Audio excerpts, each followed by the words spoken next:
Once again to the Pearl of Africa, Uganda, right here in East Africa. Another beautiful day for cricket. We will be having Uganda versus Bahrain, the second T20 international. As you can see, Bahrain won the toss and elected to bat. So Uganda will be fielding first. And earlier on, my colleague Ivan Sajabi went ahead to give us a pitch report as he observed. And we shall be just looking at that in a short while, just before we can head to the, continue on with the rest of the match. Exciting game coming up again.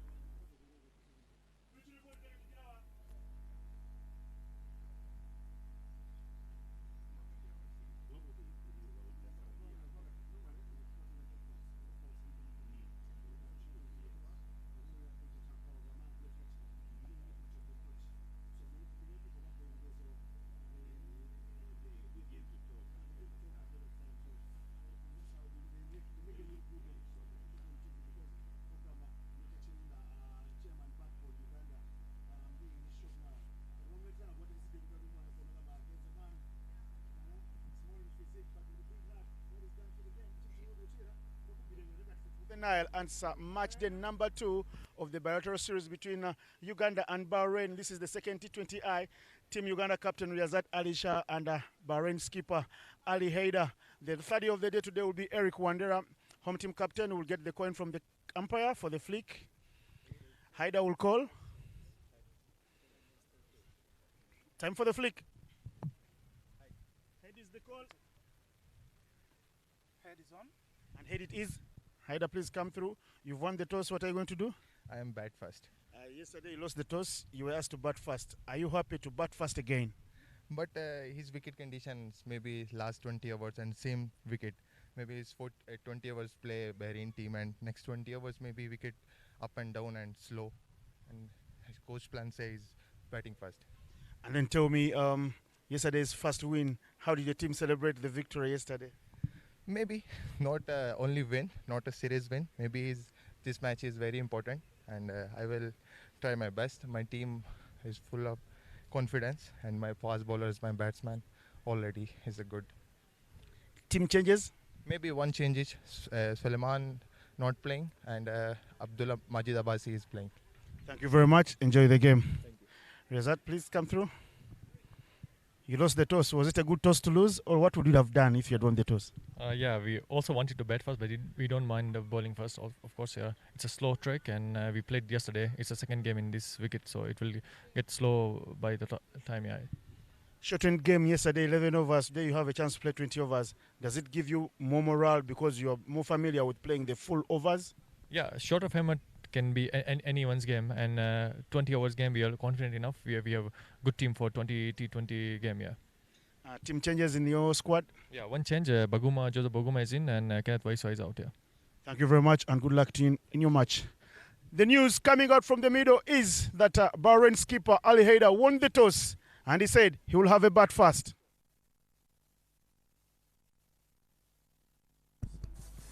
That was the news from the toss, and that is Team Bahrain with Umar Imtiaz, Asif Ali, Imran Javed, Haider Ali, Amar bin Nasil, Sohail Ahmed, Shabazz Bada, Mohammed Rizwan, Ali Dawood, and Abdul Majid, Imran Khan coming on to bat in a short while. And meanwhile, you are having the shots there over the River Nile, the very source. And this is Team Uganda. You can see that this team is not changed. There is only one change. That man, Joseph Baguma, coming in for Kenneth Waiswa. The rest of the guys, Obia Robinson, was in the runs, got a start, never converted. Raghav Dawani as well, got some runs. Shirdeep Mangela, one of the debutants there from yesterday's game, alongside Raghav Dawani, gets another bite at the cherry. But the pace duo of Juma Miyagi and Cosmas Cheuta in the fray. And Riyazat Ali Shah will be hungry for runs alongside Alpesh Ramjani and the keeper batter there, Fred Achelam.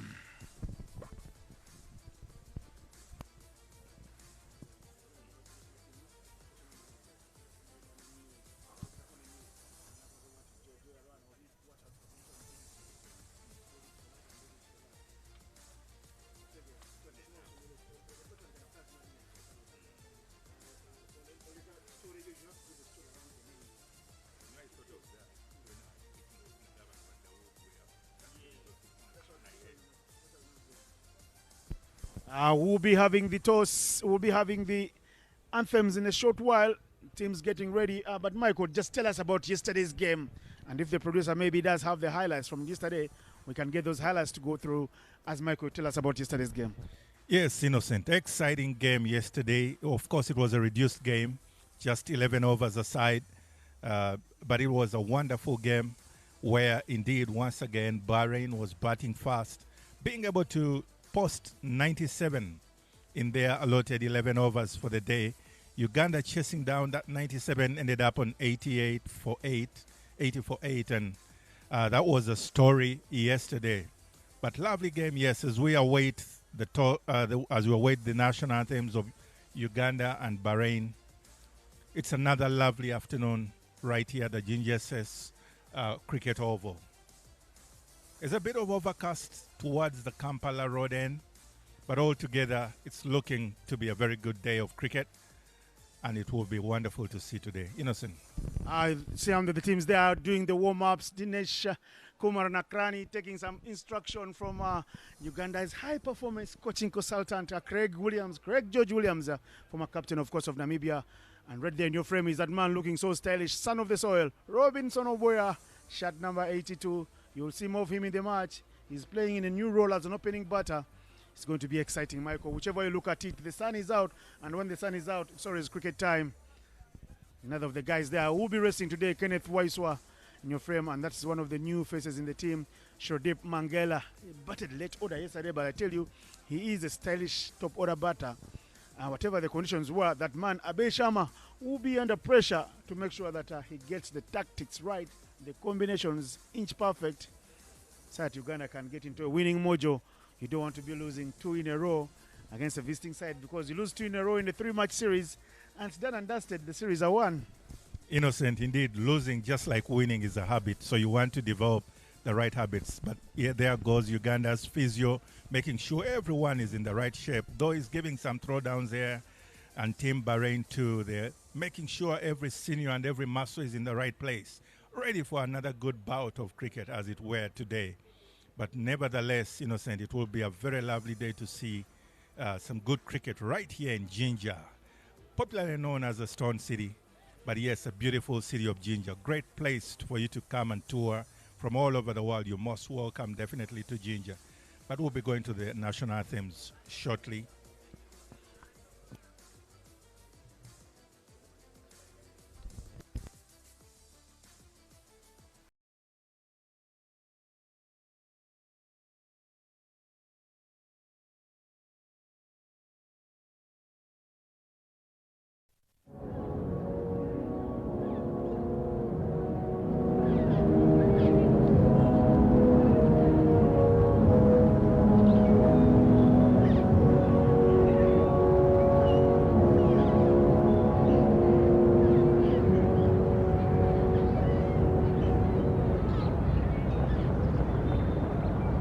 We are going to do anthem for the Kingdom of Bahrain.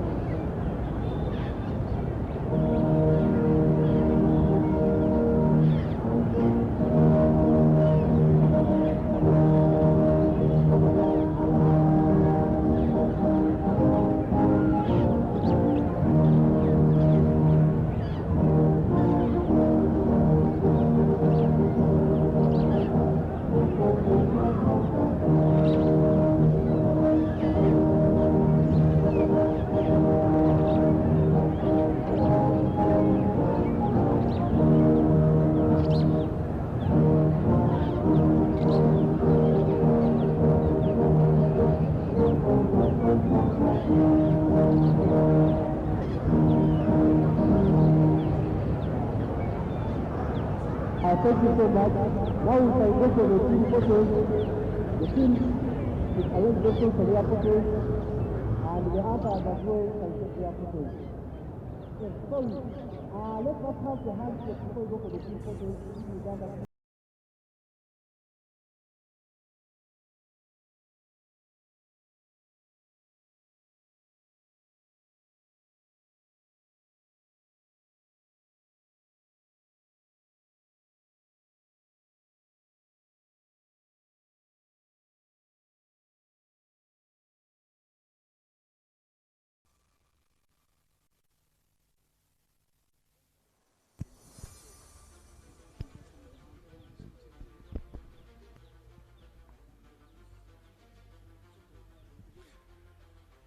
The toss is done, the national anthem's done. The teams are well poised to get into the game once again.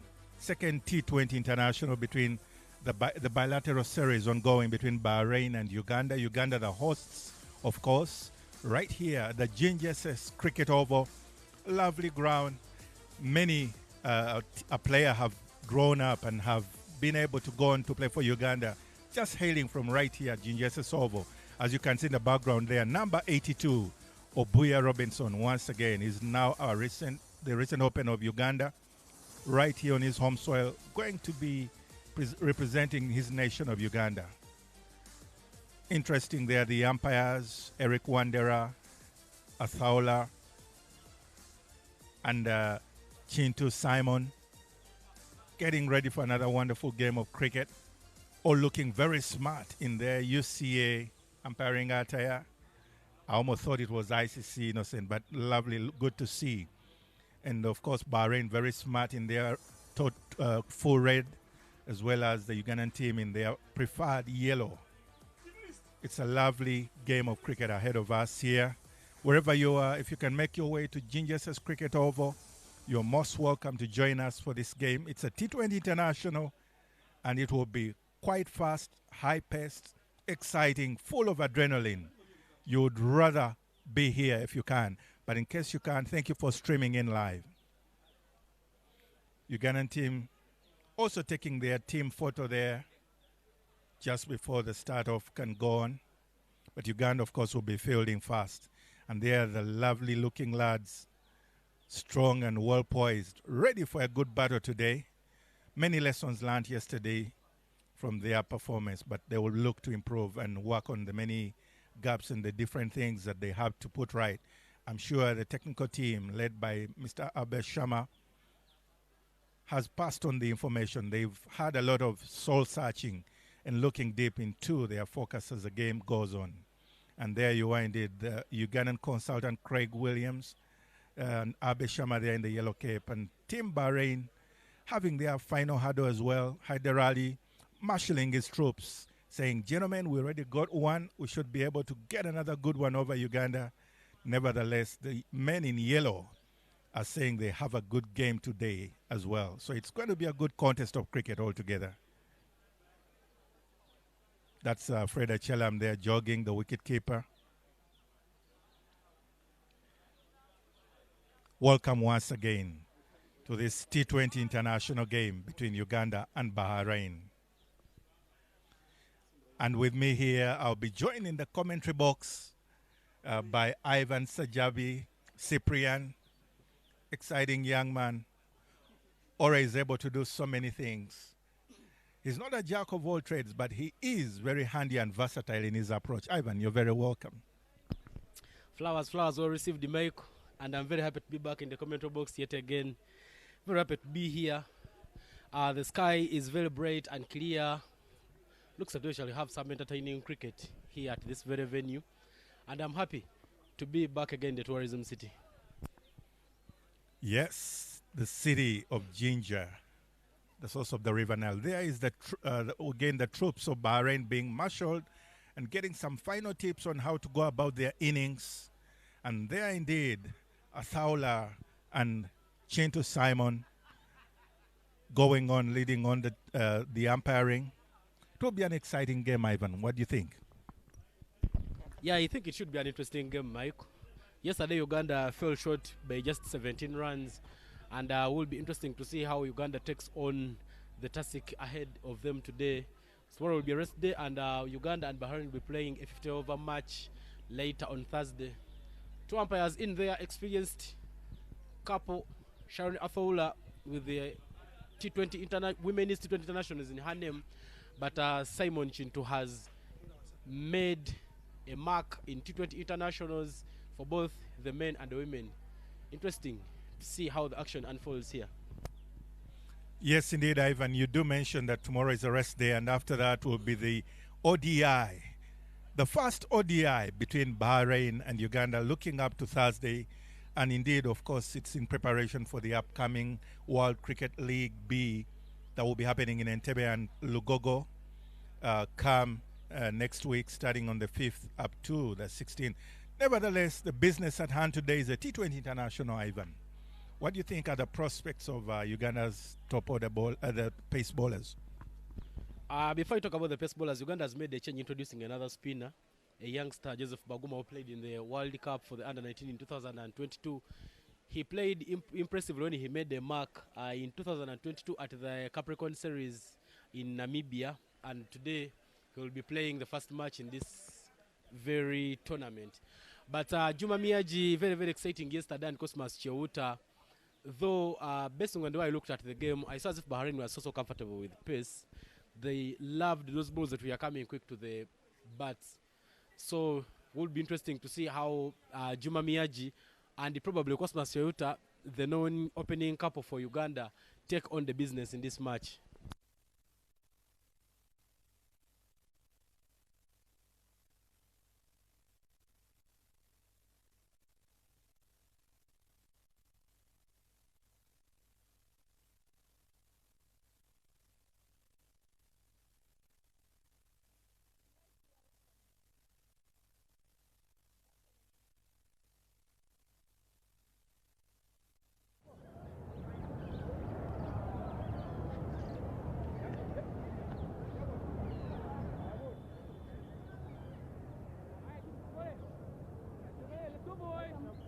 Bowler coming right arm over the wicket. 6 balls to come. Play.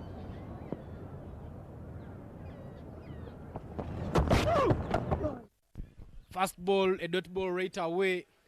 Yesterday the first ball went for by 4. But this time around, Juma Miyaji making sure that he bowls that money area. Yesterday Juma Miyaji bowled 2 overs, considered 21 runs, and did not pick up a wicket. He had a very expressive economy of 10.50. But at the start from him, Mike, very, very promising.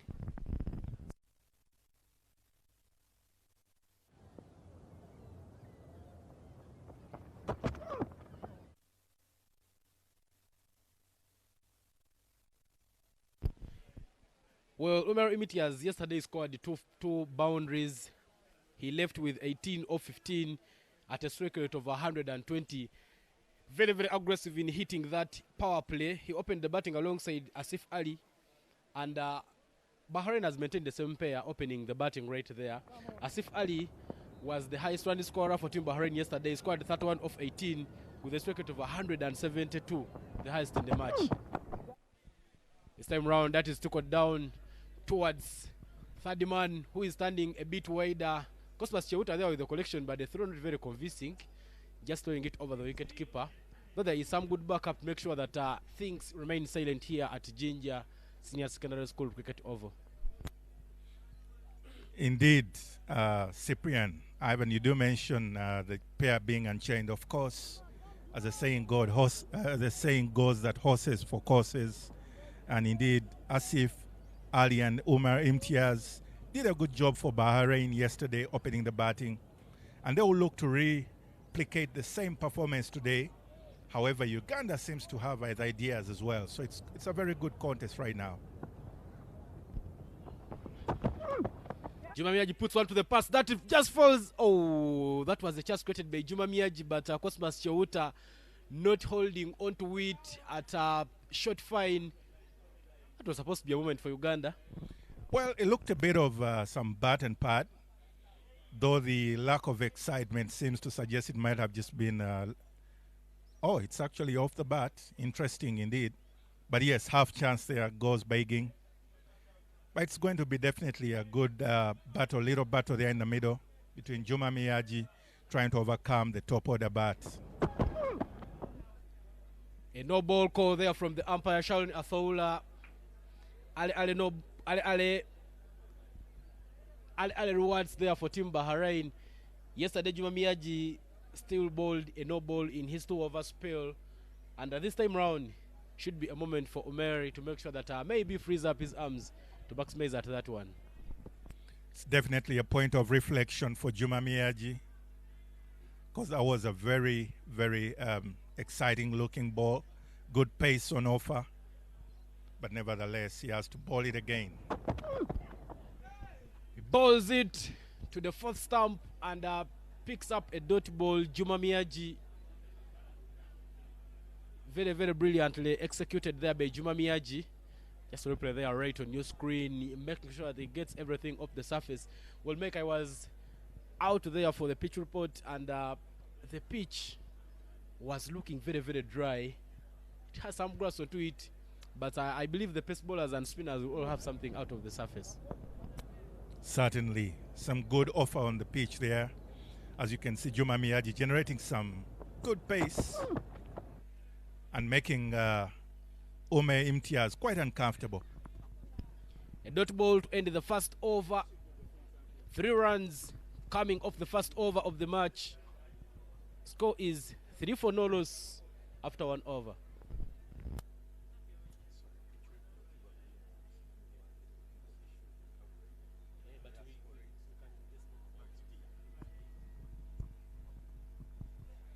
That man, the shot on your screen right now, Abe Shama, quite pensive, looking reflective and expectant to see if the boys will deliver on the instructions earlier on given, especially in the approach today. But yes, Cosmas Chewuta once again coming on from the Kampala Road end.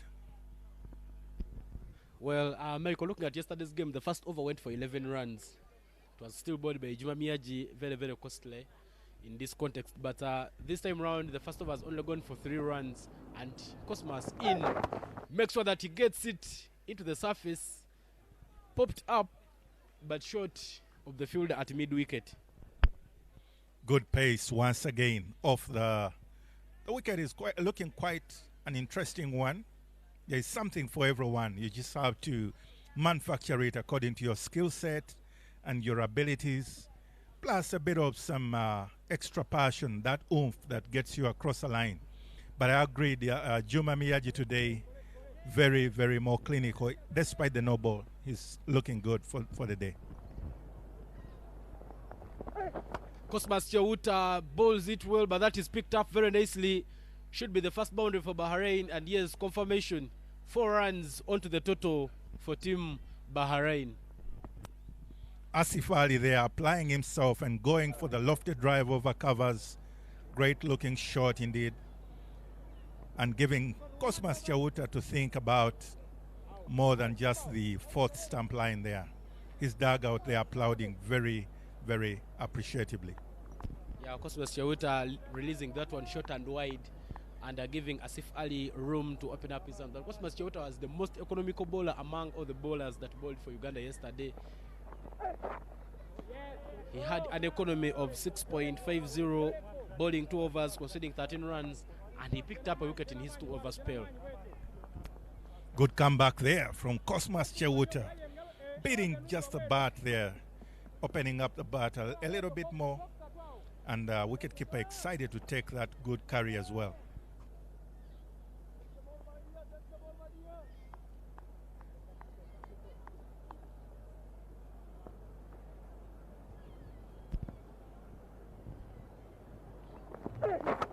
Cosmas Chewuta still maintaining that line outside off stump, making sure that this time round he bowls it a bit low, and he manages to score a consecutive dot ball. Good cricket all around. Little piece of fielding there by Obuya Robinson there between point and covers. Altogether, it's looking a good game of cricket. Everyone applying themselves. And it will be good to see who strikes first blood. Is it Cosmas Chewuta?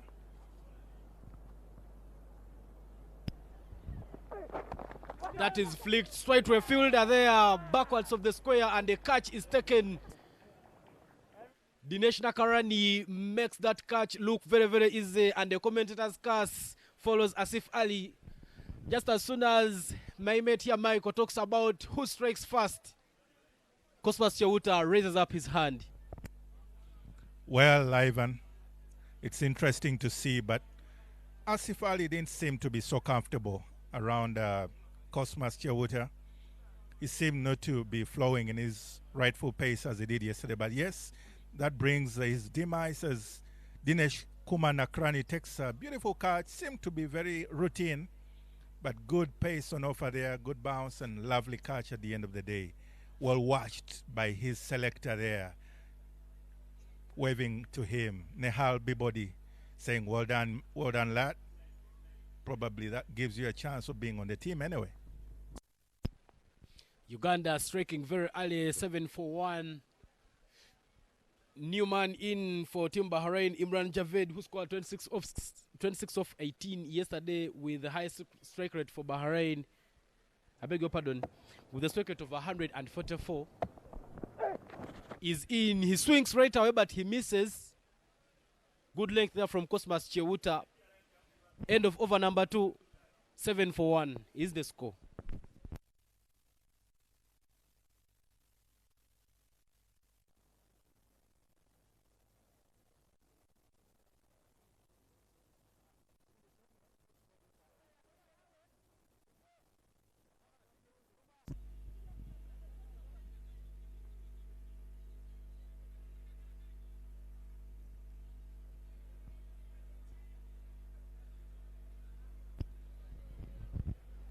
Dinesh Nakrani there seems to be suggesting how easy it was.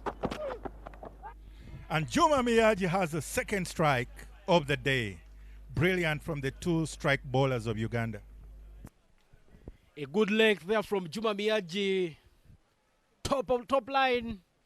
Knocks the barrels over and Uganda has a second wicket. Ale struggles there for Team Bahrain, as the opening pair has already been sent back to the dugout. But what a delivery there from Juma Miyaji to pick up the second wicket for Team Uganda. Brilliant pace, good control, top of off. Well, it picked middle stump, but lovely to watch always. When your good pace bowler is running in and doing the job.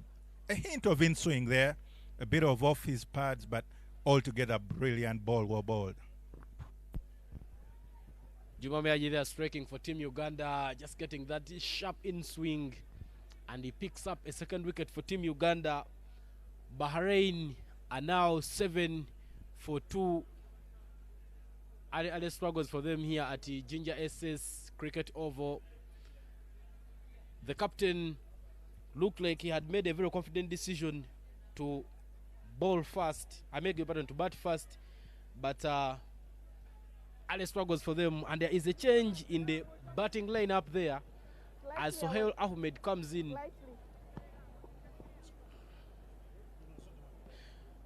Sohail Ahmed yesterday batted at number 6, but this time round he has been brought a bit down of the order. Yesterday he was bowled by Cosmas Chewuta without putting any runs for Team Bahrain. Right now, he's been handed over an opportunity to score early for the Kingdom of Bahrain. Another sharp in swing and knocks him over. Juma Miyaji is on fire. This boy is looking very, very unstoppable. Sohail Ahmed yesterday faced one delivery and did not score any run before he was bowled by Cosmas Chewuta. This time round, Juma Miyaji has shown him his way back to the dugout. I like the little battle between the 2 pace bowlers, everyone proving why their pace is well deserved at the top of order. But yes, Sohail Ahmed there, clean bowled, good in swing off the seam there by Juma Miyaji. I guess Team Bahrain are finding it quite an uphill task today. Seems like yesterday was easier business. Today, a different story, but Juma Miyaji right there on the money. What a spell there from Juma Miyaji. He is getting enough from the surface, those sharp in swings, and leaving the batters very, very clueless. 7-for-3 is the score here at Ginger Senior Secondary School Cricket Oval. A hat-trick ball coming from Juma Miyaji. But I believe from now on, Bahrain needs to be looking at making sure they now build up a partnership and leave the approach of attacking every ball who comes. What they used yesterday to score runs. You know, Ivan, it seems like Shoaib there, Sohail seemed to do a little shimmy, trying to be very positive, but altogether beaten altogether by Juma Miyaji's pace. However, yes, the call now is for a rebuild, a reenactment of the top order, trying to bat through. But don't forget, Ivan, it's a hat-trick ball. The perfect stage always was set for any pace bowler. looking at an international hat-trick debut. Hat-trick ball there coming from Juma Miyaji. Oh, some bit of movement. But Shabazz Badar, a wicket-keeper batter who is just in for Bahrain, will go away with it. Just passing over the stumps. Brilliant ball there by Juma Miyaji. Well executed indeed. It's just that this time the bounce was over the stumps. But yes, just over his bails, Juma Miyaji. And there in that shot will be the coach of Bahrain wondering what just hit Team Bahrain today, especially in the earlier run of this inning. But again, that is international cricket for you. You win some, you lose some. Another one flicked off the pads down to square leg. And Bahrain will get a welcoming leg by, because it has not been a very easy over for them right there. Juma Miyaji executing very, very nicely. Yusufa bowled 1.4 overs and conceded only 4 runs. Brilliantly bowled there by Juma Miyaji. You know, Ivan, 8 for 3 in 2.4. It's never a brilliant picture. But again, this is early days international cricket for you there. Uganda has to just keep their tails wagging a little longer. Well, that is placed very nicely backwards of point, and Bahrain has another run on board. Good pace there on offer by Juma Miyaji, forcing Imran Javed to use his gloves to try and guide that ball, but nevertheless, good pace there, and it's looking quite a big test here for the top order of Bahrain today. Ivan, what would you think? What are the prospects today?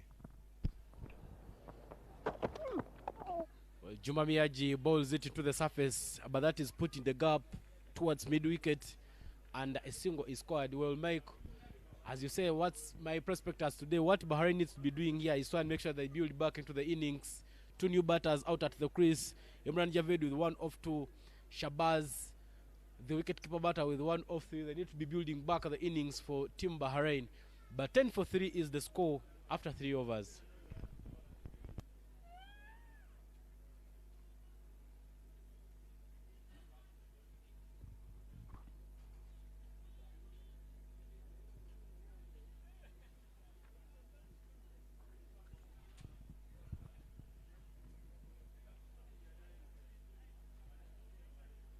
Shudip Mangala there in your picture.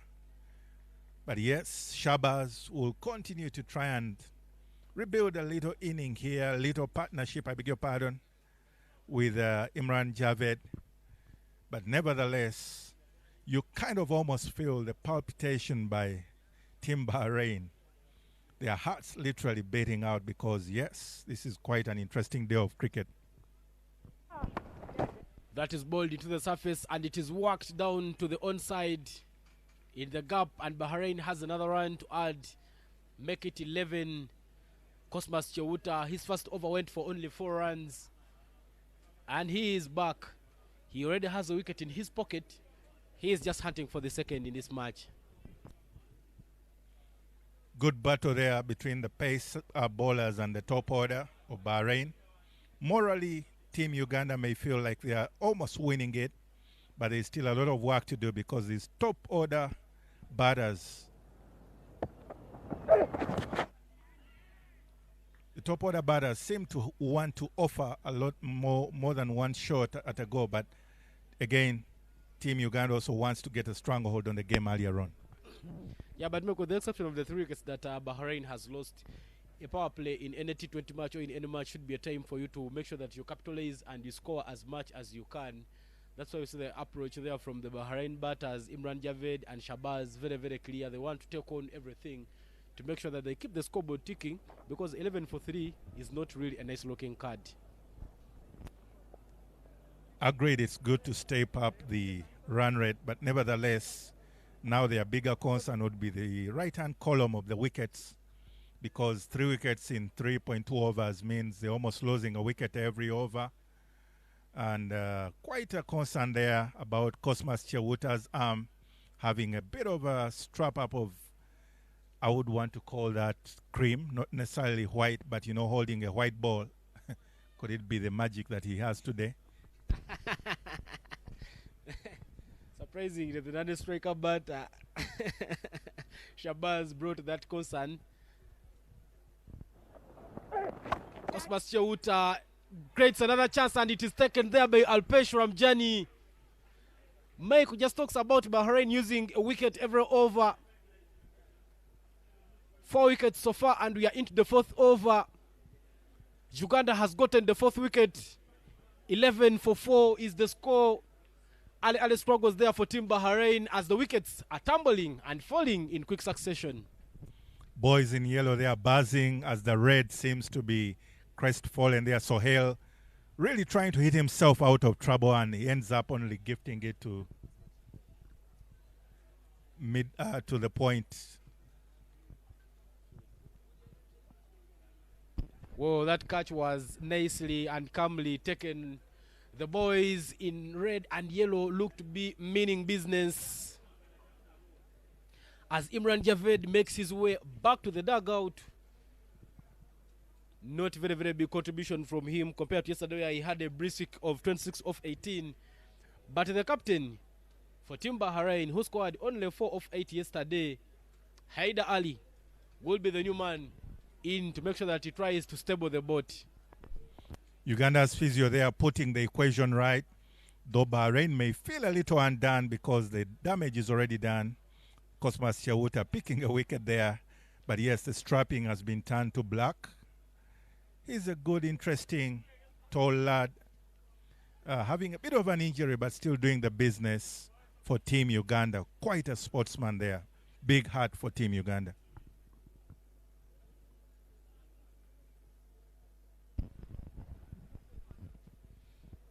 Well, Coach Mike, you've been in dugouts a couple of times. What could be the instructions from you to Haider Ali and Shabazz at this moment of the match? 11 for 4, not a very good looking card, and we are only into just the 4th over.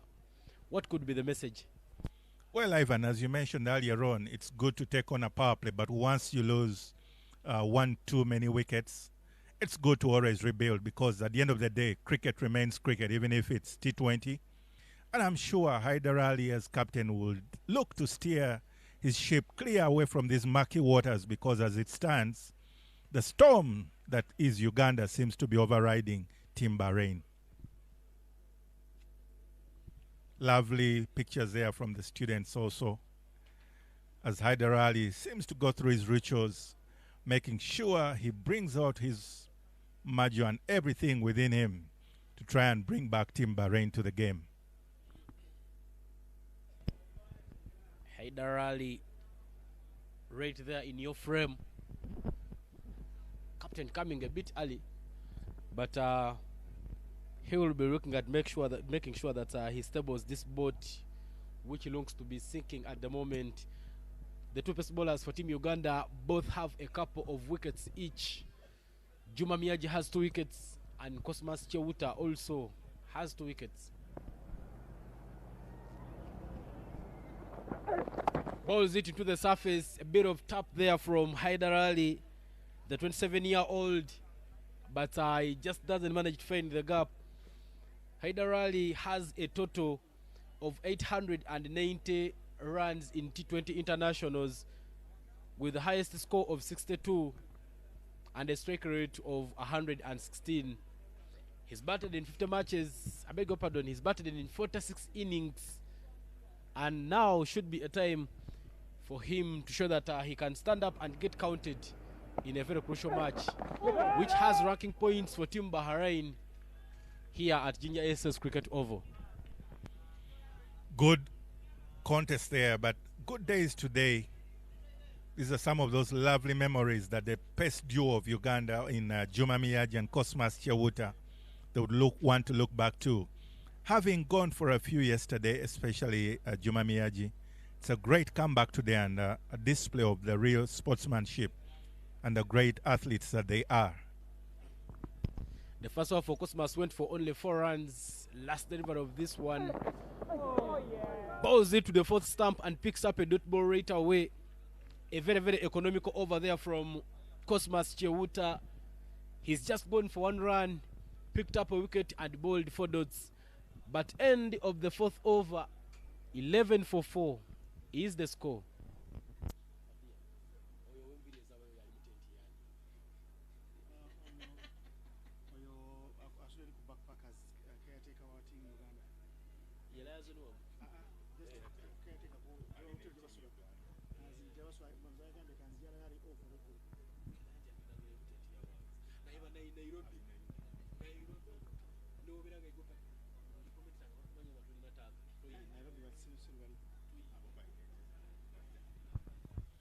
Juma Miyaji to continue in his 3rd over. Team Bahrain at 11 for 4 after 4 overs at a scoring rate of 2.75. Quite paltry compared to their display yesterday. Juma bowls a wide, very, very welcoming for Team Bahrain who want runs on board. Trying to bowl it to the pads, but just missing his line. And Bahrain will be happy to add something to the tally. Naturally down the leg there, but you would feel for Juma Miyaji. After those 2 successful wickets in his 2nd over, I guess he's overcompensating with trying to get that in-swing in. And you would really, really shame trying to pick another one there. That is walked down to 3rd man, and Bahrain will only take a run. But well, that's what Juma Miyaji has to be doing, trying and make sure that you bowl the balls to the offside, because it's getting those sharp in swings. Those balls will be coming inwards. But every time you bowl it straight, the sharp swing will just take them down for wides. But Juma Miyaji just trying to make sure that he maintains that line. If Bahrain is to score, let them get runs off the bat. Well, yesterday Uganda gave Bahrain a total of 11 extras compared to the 4 extras that they got from Bahrain's bowling. So this time round, Uganda needs to be looking at reducing on those extras, because you are getting ready for the Challenge League B next week. So have to make sure that your bowlers are bowling top line. This time round, it's again onto the pads, and it's worked down to the deep square leg. Bahrain will pick up a couple because the fielder at deep square leg was standing a little bit wider, but he manages to collect it up. Hyder Ali there looking to steady his ship as a captain, picking up a couple there off his pads, off his thigh guard, and taking it down to the leg side. But it's not looking yet good for Team Bahrain with 15 for 4 in 4.2. It's still early days, but the sun is out and bright, shining, giving a glimmer of hope to Team Bahrain. Another brilliantly bowled one there by Juma Miyaji, trying to beat Team Bahrain for pace. But it's going to be a very interesting one, Ivan. Yeah, it's going to be a very interesting game. It will be very nice to see how Bahrain builds back into this match. As wickets fell very, very quickly and successively. But Hyder Ali and Shabazz look to be making sure that they build back the game for Bahrain. Little more battle there will be for, first of all, to make sure they do not lose a wicket in this over. So at least the overs can overtake the number of wickets so far. But Ivan, Juma Miyaji looking quite brilliant, almost at his best one of these days. Another brilliant one there, beaten for pace, but it's adjudged and no ball. Second no ball for Juma Miyaji in this innings. Juma Miyaji looks to be struggling with that run up. But this now gives Bahrain yet another chance to capitalize and make sure that they go for the big hits and score some runs here. You know, Ivan, you were mentioning about the 11 extras yesterday in only 11 overs.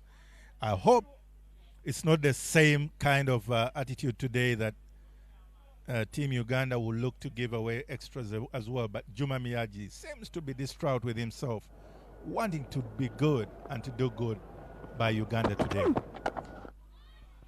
He picks up the length very nicely and scores the first maximum for Team Bahrain, taking charge as the captain. Hyder Ali just going for the big hit. It's a free hit.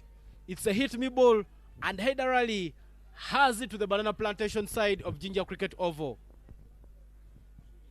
Little smile there from Juma Miyaji to Haider Ali saying it was a freebie, and seemingly Haider Ali seems to agree that yes, that's how I treat freebies. A little smile on his face there with Shabazz saying we're here to stay and we're here to build a partnership. But Bahrain at 22 for 4 after 4.4 overs.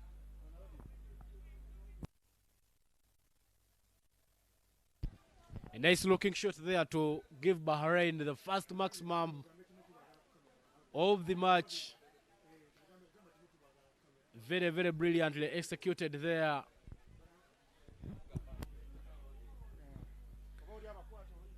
Well, the chairman for Uganda Cricket Association, Michael Nwagaba, and the general secretary, they are right in your frame, Jackson Kavma, sitting with coach Mogalola Habib, who's been one of the people who have come, who have trained most of the youngsters that we have in the team, the likes of Robinson Obuya, the likes of Kenneth Waiswa, and the manager of the team, Charles Waiswa, right there in your frame. Interesting days of cricket. The ball is finally found, as the cameras here were trying to help out with the search of the ball. But yes, Dinesh Nakrani giving the ball over to Captain Riazat Ali Shah saying, let's come back strong, because that was a freebie, and that freebie resulted in a maximum for Team Bahrain. Giving a little bit of a breather there for the partnership that was seemingly getting strangled in the middle there. Juma Miyaji paying for the price. Ball and no ball, and the subsequent free hit is punished. Will be interesting to see how he makes sure that he comes back. But he's done. He's bowled really well, with the exception of that maximum in this over. But his first two overs looked very, very tight. Charging in again, Juma Miyaji this time round gets a sharp in swing, and it's just tickled to mid wicket. And Haider Ali will pick up a single. Always any coach is impressed, and no wonder the dugout applauds. After big boundary or a maximum, look to rotate the strike. Just pick a single. Even in T20 cricket, it is advisable to always keep the basics going. But yes, giving some food for thought to Juma Miyaji, whose figures now have been affected by those just last couple of balls, bringing him at 17 for 2 in 2.5 overs.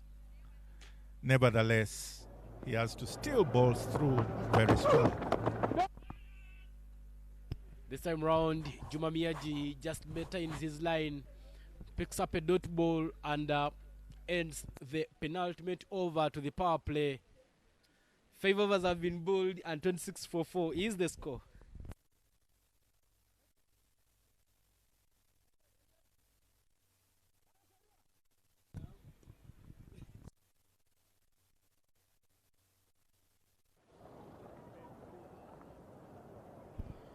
The men there right on your frame, Brian Mark Masaba. He led the team as a captain in the World Cup in June, standing right to the chief selector, Nehal Bibodi, and the legendary Frank Nsubuga, the oldest player at the recently concluded World Cup, right in your frame. But ladies and gentlemen, after 5 overs, the score is 23 for 4, and there will be a change in the commentary box. I'm joined in by the big magic left, Innocent Indaula. Welcome to the commentary box. Thank you, Ivan.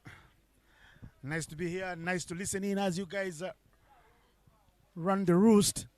And that picture right before as I came into the comms box, priceless. That picture, you need to take it.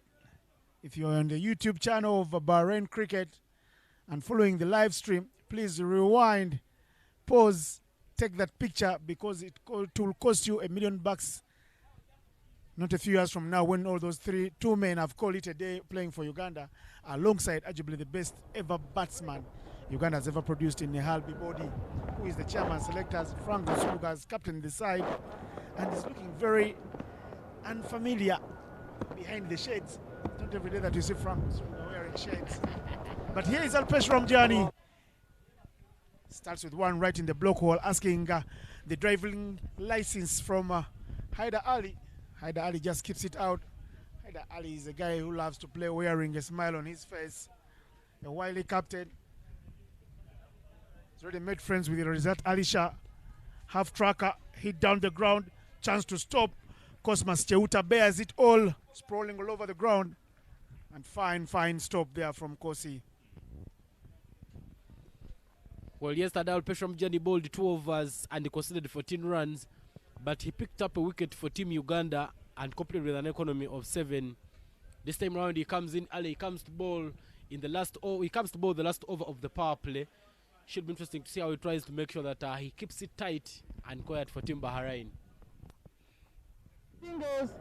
Ramjani for you was in the ICC Team 20 Team of the Year 2023.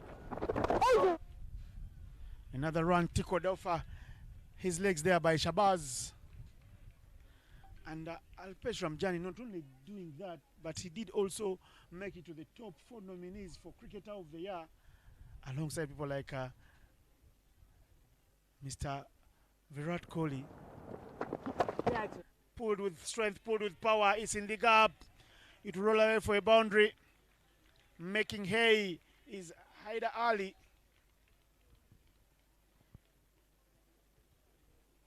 Suryakumar Yadav was on that top list for the top 4 Cricketers of the Year 2020. There was an Irish boy, a PS man, very fearless, bowling some abnormal speeds.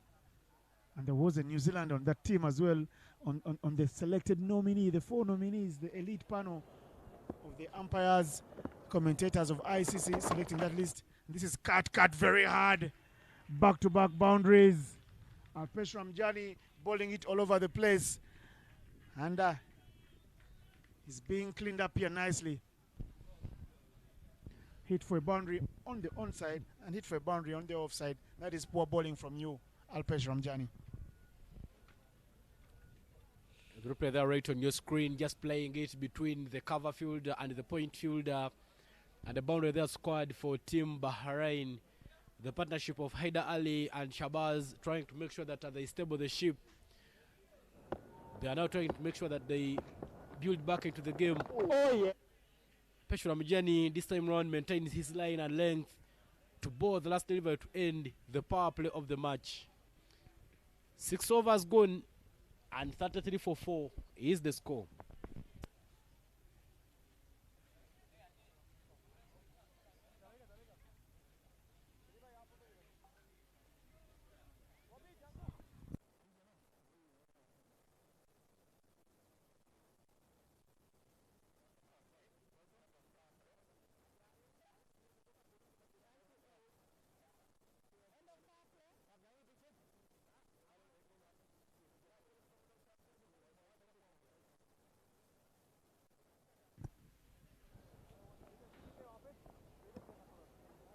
Yesterday was an 11-over affair. Today the sun has come out. The Lords has been great and good for the game of cricket.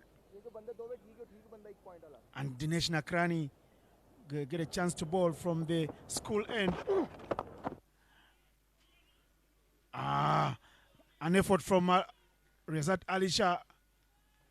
The pickup even better. And the backup work done there. The boundary from Alpesh Ramjani, whose first over has gone for many.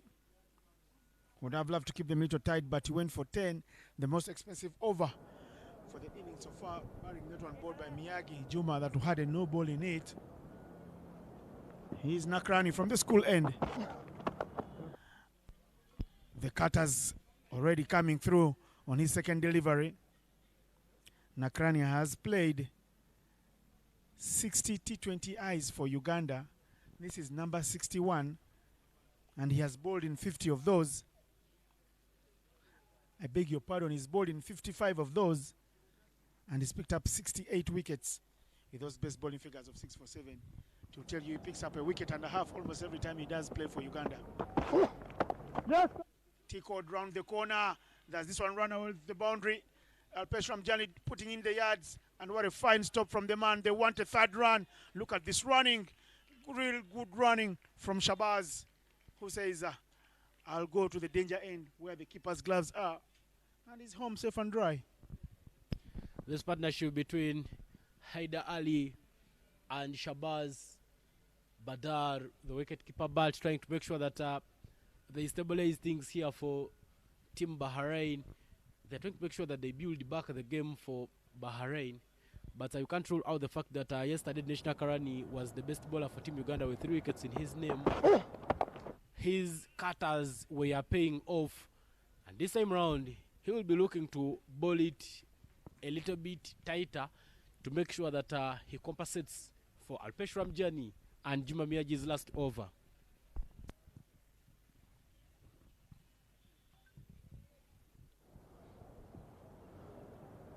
He's at Nakrani again. Again, just taking the pace off. Almost bowling an offie there.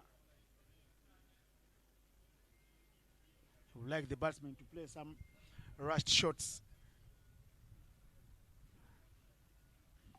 It's school time, it's lunch time here in DJ says the crowd predominantly filled with students. I don't know if they'll be allowed to skip the evening session. It's a Tuesday, it's a school day, and they need to go and make sure cricket can give you a future, but the future needs to be bright when you do your academic obligations very well. Yeah, but Innocent, the new curriculum gives many of these youngsters opportunity and chance to have time to watch action in the afternoon, because in some schools there are PE lessons in the afternoon. So I'm not surprised that most of the students are here at TJSS trying to make sure that they watch this action. Could be one of the questions that they may be asked. But the 7th over comes to an end. 39 for 4 is the score after 7 overs.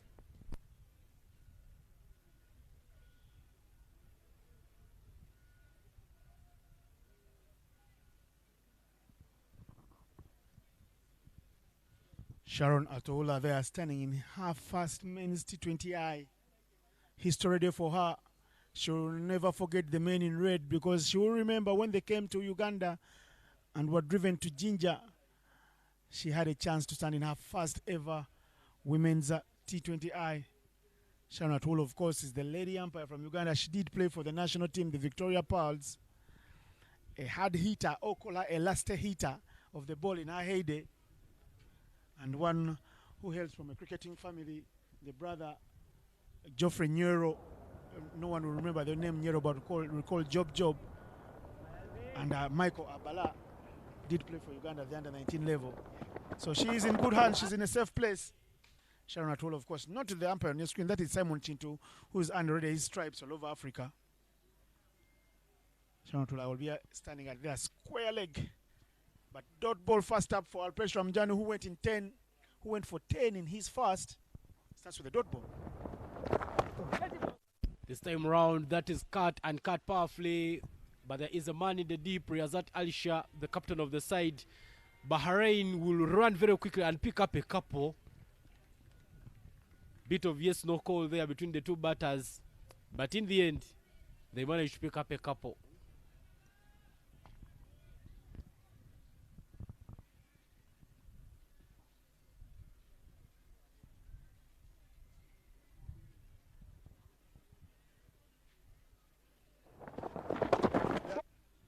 Continue to milk Alpesh Ramjani. This time round, Haidar Ali says, I don't need a second run. I'll catch a breather and see what you can do, Shabazz. Haidar Ali came in and has been the man doing the heavy lifting for the team as the skipper. You expect him to do that. 24 already from 19 balls, 25. Oh. That one darts away from Shabazz. The keeper letting it go. There is no protection past the keeper there, Chelam. Henry Senyondo sitting back on the 30-yard line at Gully Point. Oh. Again, beaten for all money is there. Is Mr. Shabazz. Noan Alpesh Ramjani. Bit up a reputation for him last year. He was arguably my player of the match when Uganda beat Zimbabwe to qualify for the World Cup at the back end of 2023. More air onto this one. And Shabazz was already caught trying to step forward. He just gives it a full face to cover as well. The skipper is Mr. Riyazat Alisha And what a fine over. Only 3 runs for the over. Alpesh and Ramjani's figures do read none for 13 in 2. And the score is 42 for 4 after 8.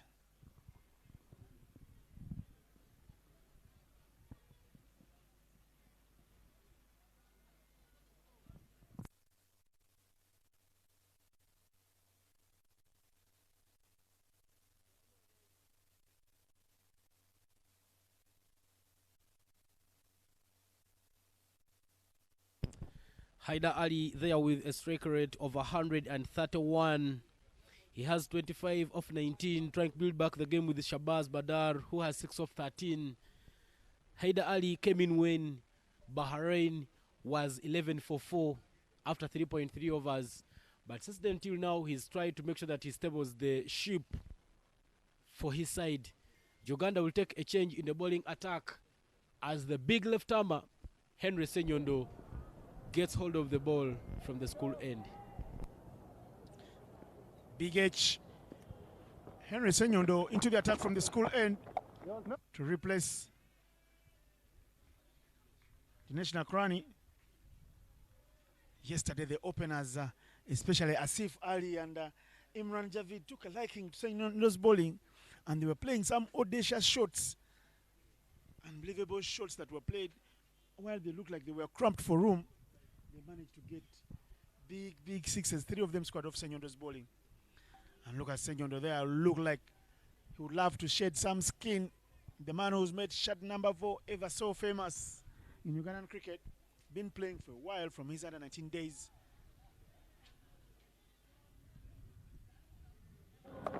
Big sweep, very well swept, but there is a man.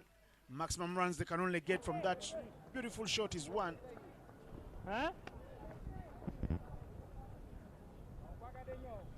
Well, Shabazz trying to work down that one down off his pads. But Henry Senyondo is one of those bowlers who bowl all the variations. He would bowl those that are turning in and those that are turning away. But he's bowled brilliantly well. The team Bahrain has made sure that they keep milking the runs, keep adding onto the tally. Shabazz and Haida still in there for team Bahrain. There will be 2 happy gentlemen there in the middle as they continue to build the partnership. They were 11 for 4, and this partnership is worth 30 runs, 34 runs. As we speak now, they've done very well, and they continue to grind. Their chairman, Mansour Muhammad, is following proceedings from Bahrain, from the Kingdom of Bahrain. Senyondo, never to be kept out.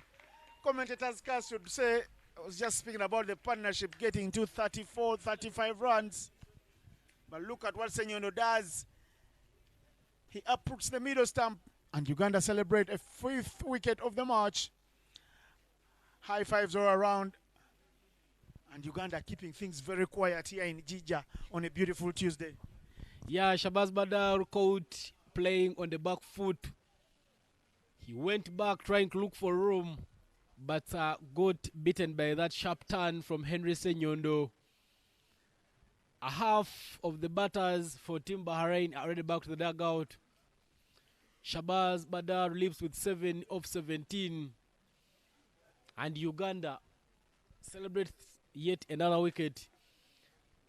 This partnership trying to make sure that they put some runs for Team Bahrain. But eventually, Henry Senyondo's David, look at that one in your replay. Tries to look for room on the back foot.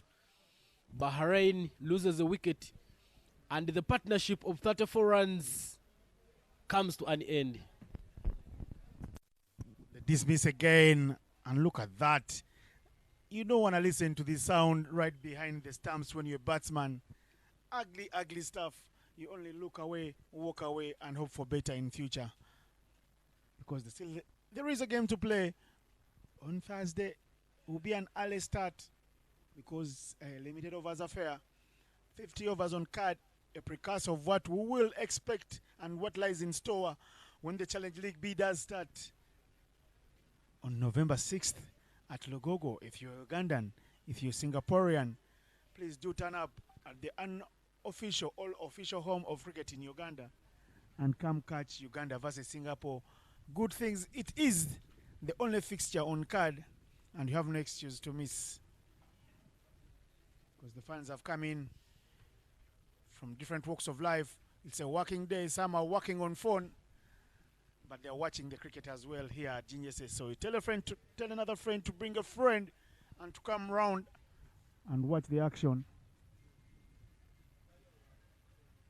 Of course, yeah, the production crew doing a lot of work to make sure the stamps, the microphone stamps are repaired quickly or replaced, because that one really did disturb the production here. The Deep End Sports Media trying to make sure they do the broadcast. A tournament sponsored by Dafabet and Sportsbox, not leaving out Uganda Cricket Association and Bahrain Cricket Federation. Alpesh Ramjani back into the attack for Team Uganda from the road end to bowl the 10th over of the match. Beautiful stuff there from Senyundo's over. Very economical, very clinical. He went for only 3 runs and picked up a wicket. He's fast. And the skipper does say, I'll give you more left-arm bowlers. Looks like they can make the magic. After going for 10 in his first, he went for 3, and now he's into his third. And that is good work. Big appeal there, but square leg umpire Sharon Atoula, not in your frame. They are quickly telling Raghav Dawani that, well. The batsman is still in. Ahmed. Well, the new man who's just walked in for Team Bahrain. Ahmed bin Nasser scored 7 of 6 yesterday. Yesterday he batted at number 5. Today he's coming at number 7. Ahmed bin Nasser just means that Ahmed, the son of Nasser, is in at the crease. Tries to look for the room and punches that one down long off. Picks up a single there for Team Bahrain to keep the scoreboard ticking. They need runs. Yesterday they were on fire. Around this same stage they were already into the 80s, 88 to be exact. Yes, it was a short game, 11 over fair, and today they look like they've lost so many wickets. Yesterday they lost only 2 wickets at that time. Well done. They need now Beautiful. to find a That's way. good, that's good. I like it that way, OP.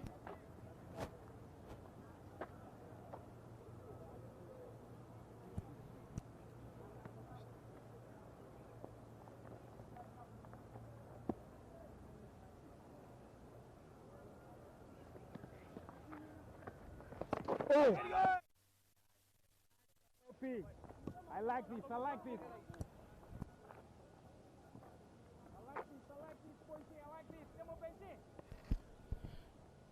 We are halfway done here at Ginger SS Cricket Oval.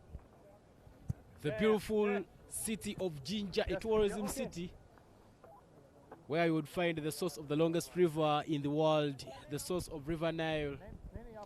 48 for 5 is the score after 10 overs.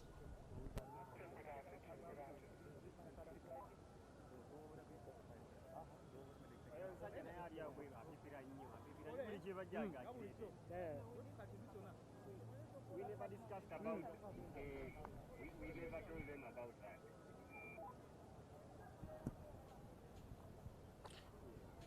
The ball will be given to a man who's called Joseph Benjamin Baguma. Where's my favorite number? I must confess, number 11. If they need water, they can just call. But talking about Baguma, he's playing his 14th T20I for Uganda.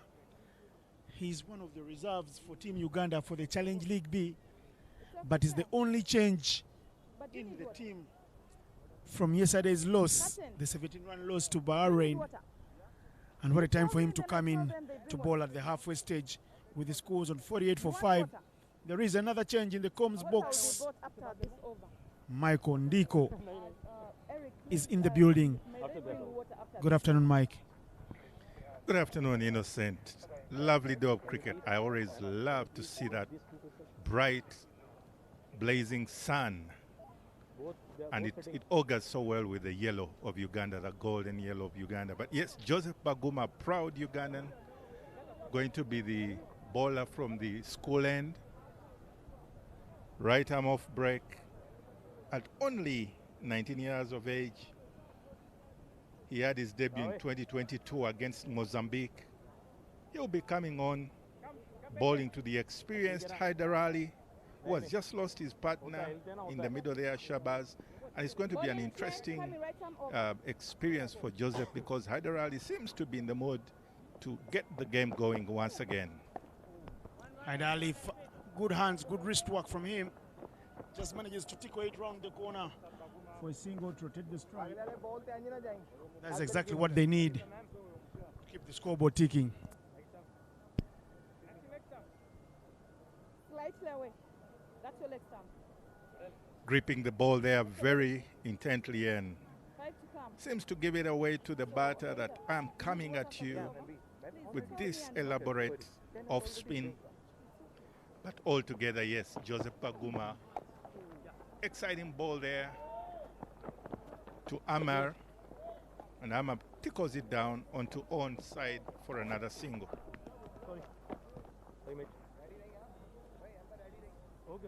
Bahrain recovering slowly at 50 for 5 now at a scoring rate of 4.84. Joseph Baguma again, brilliant there, keeping Captain Hyder Ali at bay and saying, I'm here also to do the business for Team Uganda.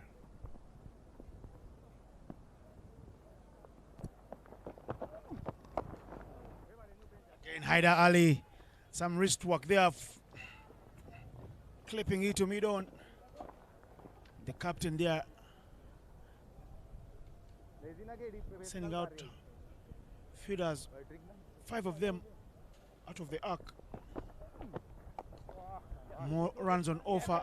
Baguma given a job to keep it tight, and they run through for the second this time round. It's Razat Ali Shah, the captain himself, a very good boundary rider, and he's doing the job without much fuss. You know, Innocent, interesting selection there. Joseph Baguma selected ahead of the legendary Frank Nsubuga of spinner. Been there, done that. But I guess it's also because of the context of the game today. But very interesting choice there from the technical bench.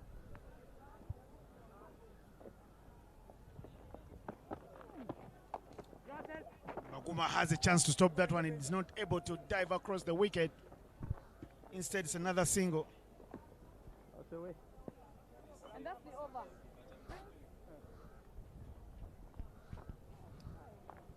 Bringing there the over, end of the over at 54 for 5 after 11 overs. Joseph Baguma 6 off his first over. A fair performance there so far. But Hyder Ali at 31 for 26.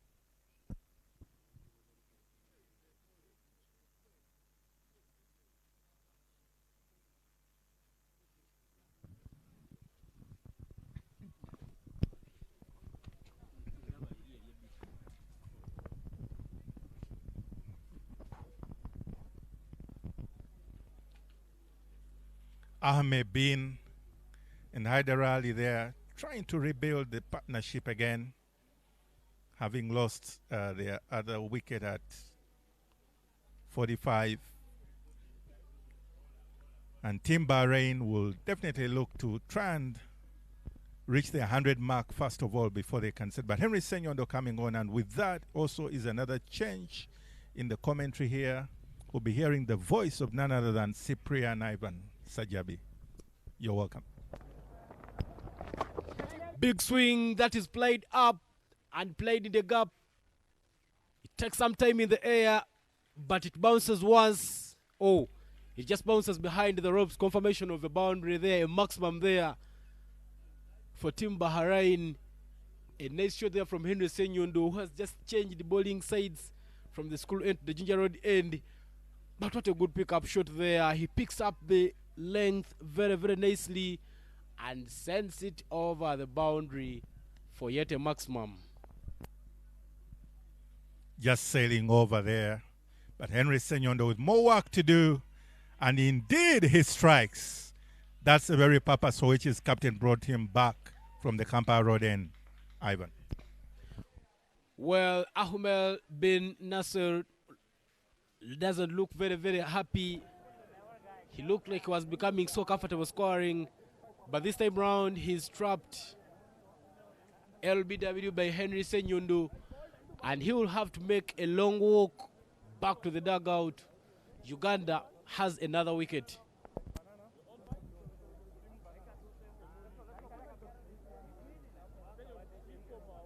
Look at the people there right on your screen. Henry Senyundo just bowling it onto the money, but that was proper plum. He had no clue. That just landed onto his pads. Umpire's call. And Bahrain has lost the 6th wicket. 6 for 6 after 11.2 overs.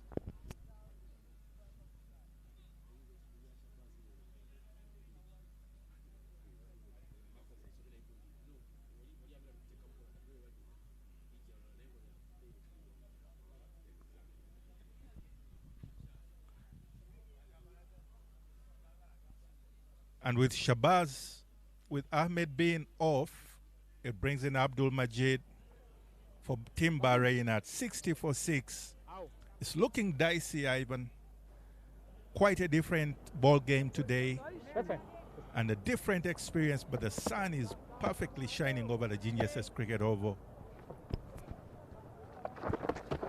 Puts one to the pads, and that is worked away to deep square leg. They run very quickly, and Abdul Majid, who wasn't in the lineup that played yesterday, will get off the mark right away.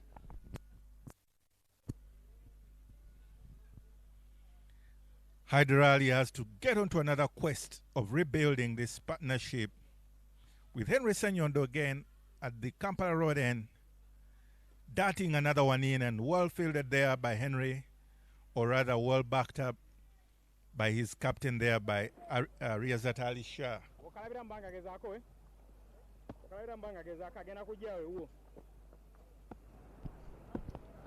Keeping it again, Henry Senyundo. This time round, he bowls it backwards of the length, but a bit of collision between the bowler and the batter.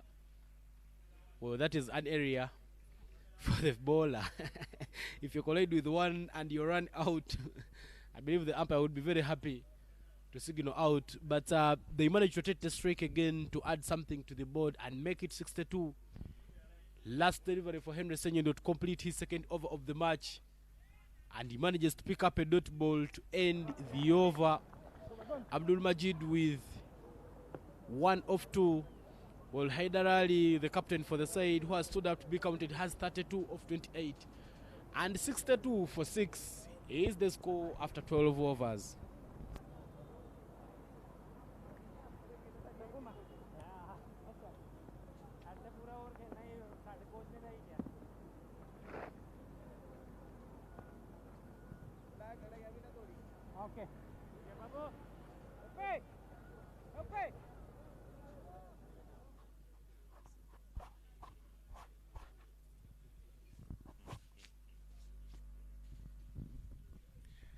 Joseph Baguma coming back on the school end for his second over, having some little battles there with Hyder Ali, trying to play on his mind, but Joseph resolute on his line and length.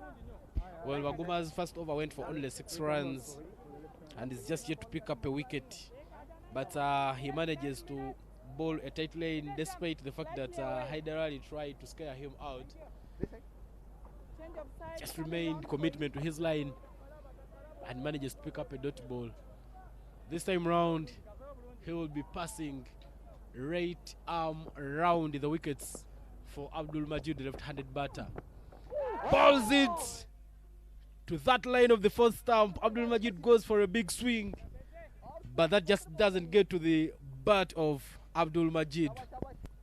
Ivan looked like an armor ball there. Very good when well darted in, and Joseph Baguma there trapping and getting Abdul Majid caught behind. Great turn there, big turn and bounce for Fred Achelam to appeal, and he gets a reward. Well, the umpire taking some bit of time there before finally signaling that Abdul Majid is caught by the wicketkeeper. Abdul Majid playing his first match in this bilateral series today. He departs with only 1 off 4 deliveries, and the wickets have kept falling successively here for Team Bahrain. When you look at the Bahrain batted yesterday in a T20 match like this one, you would have a feel that maybe they would have scored over 200 runs. But Uganda has been very, very equal to the challenge, very, very clinical in whatever they have done. And they are now throwing Bahrain into the pumps, 63 for 7 after 12.3 overs. It's really indeed early struggles for Team Bahrain. Interesting there, Ivan. But yeah, definitely you would have looked at a pass score maybe of 150, 140. But yeah, big turn there, and a little bit of questions there for Majid, because that ball seemed to beat him altogether, but umpire is convinced it was a slight nick off his outside edge, and is back in the dugout for Ali Dawood to be in the middle now. Well, Ali Dawood did not have an opportunity to bat in yesterday's match, but this time round the batting lineup is crumbling. He comes in and tries to look for a gap, but what a nice diving there by Robinson Obiat covers to keep things silent for Team Uganda. And what an over from Joseph Baguma. He's so far going for 1 run and picked up a wicket. A very, very over. As good as gold, that is to the pads, and it is flicked down. There is a chance for a run out. Takes a shot, the stumps, the wicket keeper there, Fred Achelam, but just doesn't get it to the stumps, misses the bull's eye, and Bahrain will be happy to get another leg by onto the total here. It was a great bowling effort there from Ali Dawood yesterday with his change-ups and variations back of the arm, but today he has to do the job for Team Bahrain with the bat. And Haider Ali remains there in the middle, almost distraught as he's running out of partners. But he has never lost his smile. He's always a happy man in the middle there in that picture, thinking he still has a job to do and he still has to get the team at least 200. But that brings up the end of the over at 64 for 7 after 13 overs.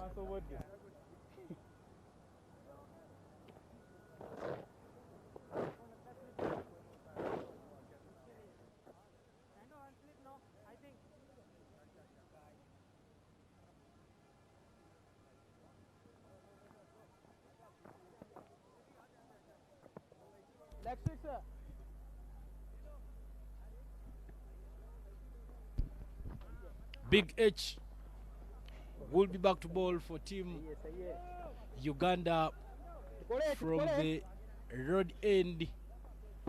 That's a bet. How? He's bowled brilliantly well so far, costed 11 runs and picked up 2 wickets. And he starts with one which is turning in. But Ali Dawood equal to the challenge.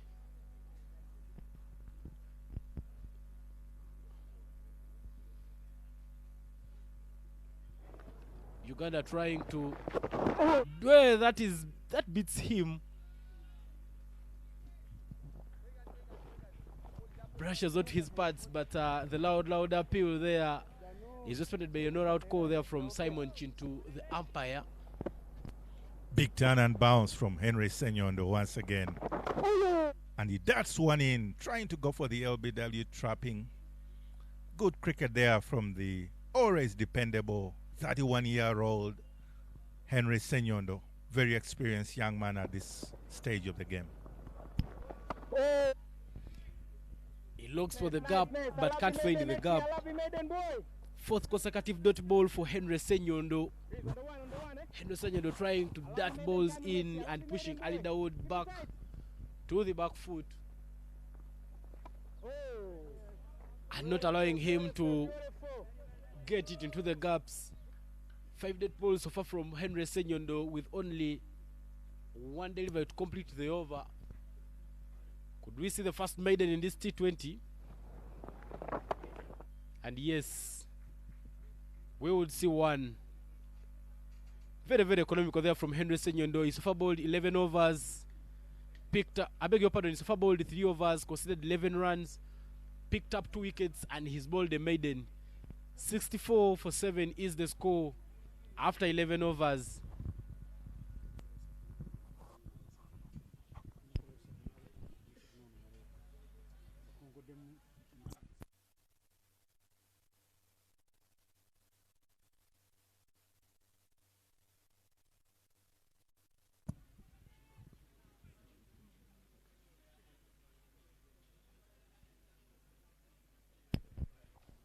Joseph Baguma will be back with the ball for Team Uganda, but look at that beautiful view of the Ginger SS Cricket Oval.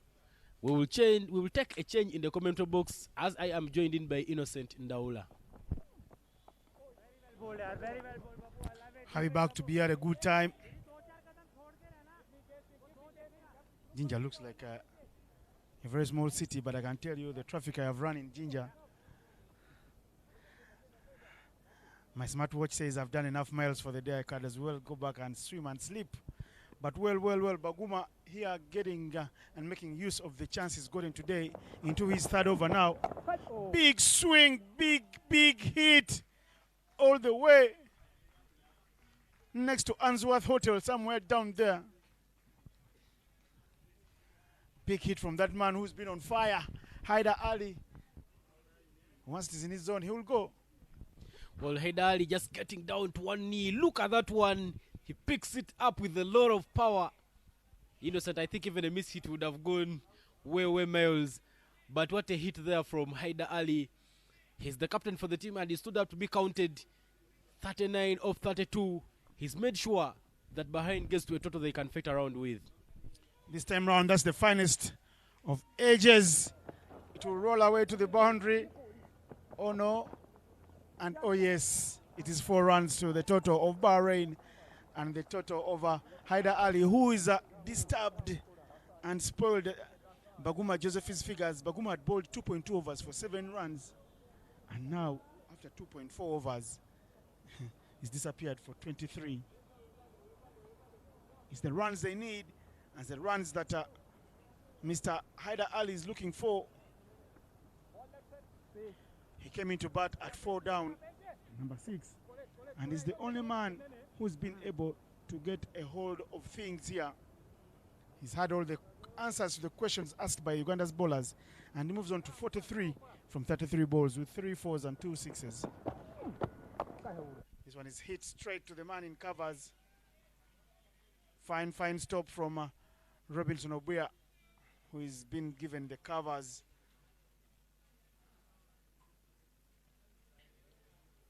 Baguma must keep it straight. Cut very hard. But there is Nakurani onto it. Long barrier comes into play. It's just 1 run to the total. And that's the idea, Ivan. Haider Ali is trying to hog most of the strike early on in the over and leave maybe just 2 balls for the tail ender, Ali Dawood. This time he leaves 1 and Ali Dawood makes no mistake. Goes into the block hole, blocks that one to make sure that Haider Ali maintains the strike. The 15th over comes to an end. Bahrain has 75 for a loss of 7 wickets.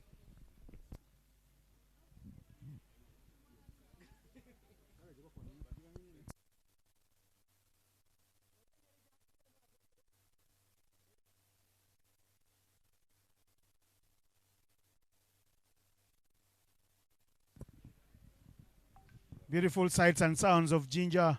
You can see the Nile in the backdrop, but look at that beautiful social amenity, the Ginger SS Oval, right in the middle of the school here. Hit very well. Chance for a catch. Juma Miyagi doesn't come take the catch. It's Baguma Raymond. He gets the applause from the teammates because he could have committed himself taking the catch and given away boundary there, or even gotten injured. It's the last news any team preparing for the Challenge League would like to get into their camps. Here is Senyondo to Dawood. Dawood, who plays and misses everything, is trying to play with hard hands. You won't get many off the middle of the blade while you play like that. The idea is to get Haider Ali back on strike. And that's what he does. He gets a round of applause from his teammates in the dugout. It's a game of finer details.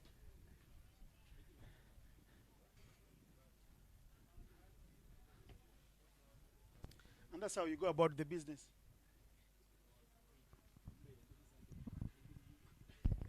Just 5 runs shy of a half century. Haider Ali tries to go for that late cut, but just misses it. Henry Senyondo still picking the veto dot balls there, trying to make sure that they don't allow the cut get out of the basket. We are coming to the back end of the overs, and Henry Senyondo has still kept things silent here for Uganda. On something on offer, big appeal. Henry Senyondo and Nakrani have their hands up in the air asking the umpire, how was that? Simon Kintu will not be moved by their appeals because there was nothing on that. It's just a wild slog from Haider Ali, who's looking to give his team something to fight with when they come through in the second innings.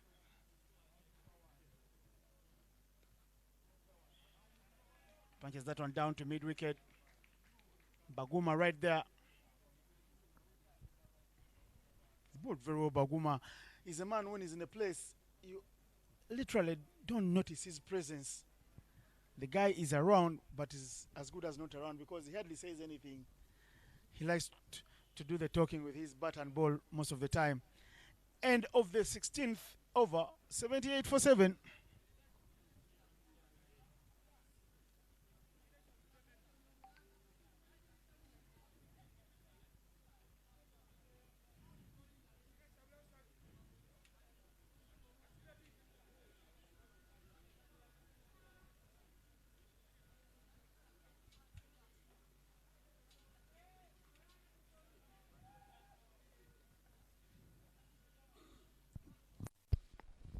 Alpesh Ramjani comes back to replace Joseph Baguma from the school end.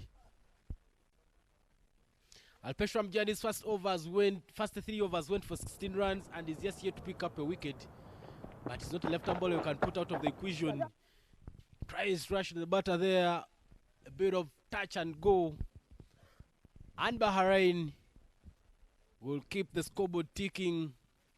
Haider Ali, the man of the day, 47 of 40, standing out to be accounted by his team at a time where they much needed him to do so.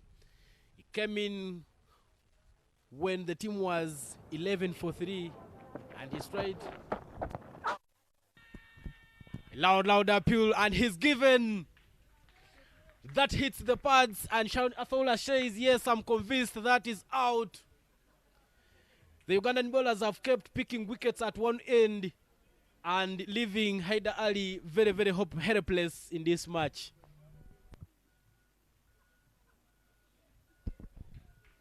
Eighth wicket falls there for Team Bahrain. Ali Dawood tried to play a long innings, facing 12 drivers and putting only a single run. His task has been very simple. Try and rotate the strike for the captain Haider Ali, who is on fire. But his struggles come to an end. Look at that spell there from Alpesh Ramjani. Bowling that left arm. Ali commitment there. He steps forward to drive it, misses it. And Ali Dawood will make his way back to the dugout. Newman in for Team Bahrain. Mohammad Rizwan. Mohammad Rizwan was very brilliant yesterday, bowling for Team Bahrain. And in his spell, of 2 overs, he went for 17 runs and didn't pick up a wicket. But this time round, he will have to answer questions with the bat. They say 12 hours can be a lot of time, or even 24 hours can be a lot of time in sport. Yesterday, the same team getting 97 in just 11 overs. Today, they are tottering and are huffing and puffing on 79 for 8 into the 17th over. Pesham Jani picking up his first. He would like to keep this man silent. Chance for a direct hit there. Would have had the man Muhammad Rizwan back, because that was the idea, to get Haidali, the skipper, back on strike in time to face, because they don't want the tail enders to be facing many deliveries here.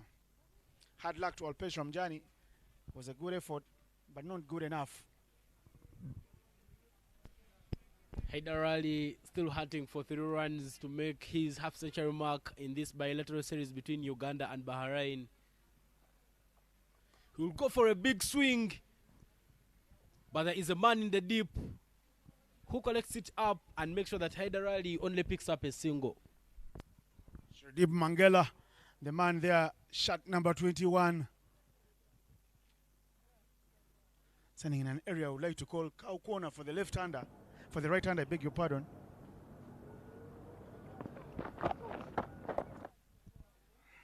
Full stretch defense there on to the own side. As we wrap up the over, 81 for 8 after 17 overs.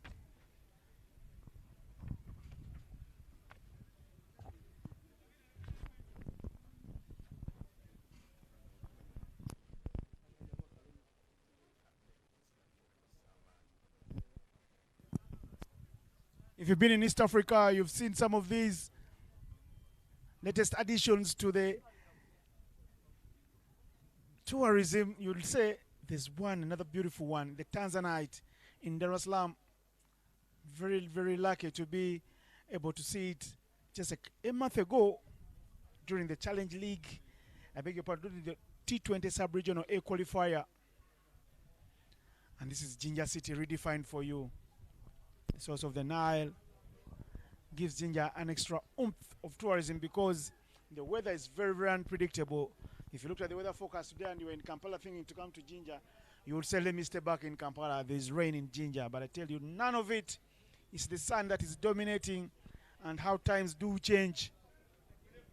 Yesterday, very damp. The cricket from the two sides livened up the moods only for a moment. The sun setting as early as 6 p.m.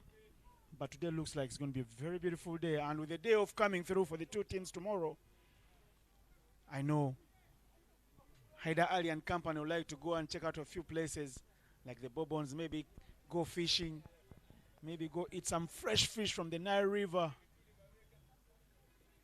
After all, they're even staying at the Source of the Nile Hotel. So it's all about the Nile when you come to Ginger. And welcome to the Pearl of Africa. Here's Cosmas Cheuta with over number 18. Starts with a dot ball. Flashing blade from Haider Ali. No contact whatsoever. But allow me to reintroduce Mike Ondiko back into the comms box. Son of the soil, how are you feeling? Thank you very much, Innocent. It's a great feeling to be home always. So much nostalgia looking at the Ginger Sesovo, where we began this beautiful journey of the game of cricket. But Cosmas Cheuta steaming in characteristic style. 4 runs. Cosmas Cheuta falls to the bait of Haider Ali. Haider Ali trying to shove around the crease and showing him, I'm going to play a sweep shot. Cosmas Cheuta following him all the way. And he pays the price. 4 runs, and that brings up the half century for Haider Ali, a man who's played an innings out of his skin. Absolutely, Innocent. Interesting shimmy there, dancing down the wicket and coming back, basically playing onto Kos's mind and indeed falling for the trap. But a great piece of cricket there, making it a little lively, because Bahrain at 85 for 8 in their 18th over. Quite an interesting picture here. And Innocent, I tell you, Sportsbox Dafabet today doing us great honors of bringing this lovely game of cricket as Cosmas Chewuta. You would think he would want to go for the traditional Yorker once again. It's been his lethal go-to ball.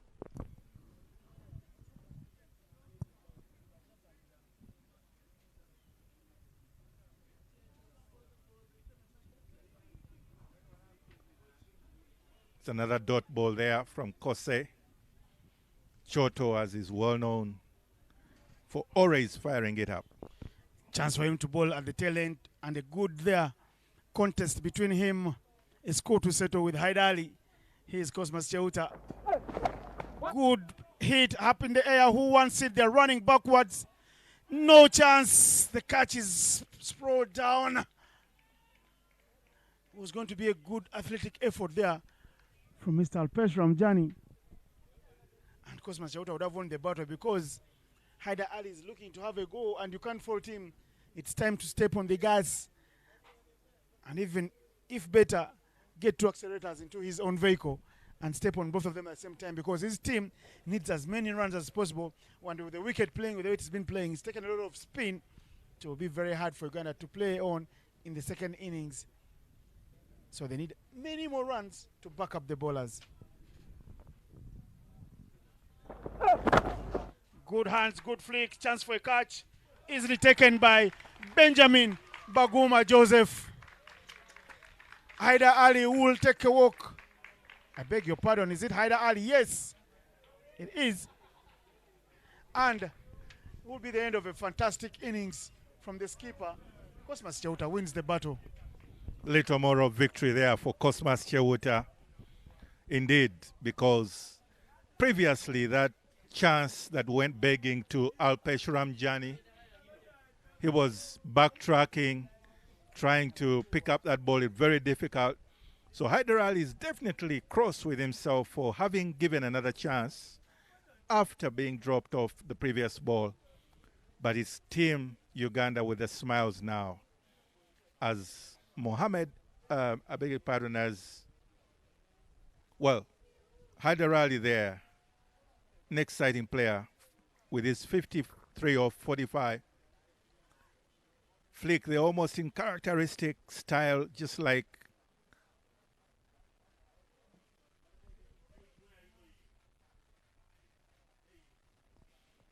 semi-helicopter there, but Joseph Baguma obliges to take that brilliant catch right there in the mid-wicket. And Cosmas Chewuta Choto will continue to soldier on, trying to pick another wicket at the very back end of the innings. But at figures of 11 for 3, he's already done a good piece of the job for Uganda. Last man in, and is quick to get off the strike. Imran Khan joining Muhammad Rizwan. That's the end of the 18th over. Two last men, the tail enders, both on a single each. 88 for 9. Brilliant ball turnout for Team Uganda today.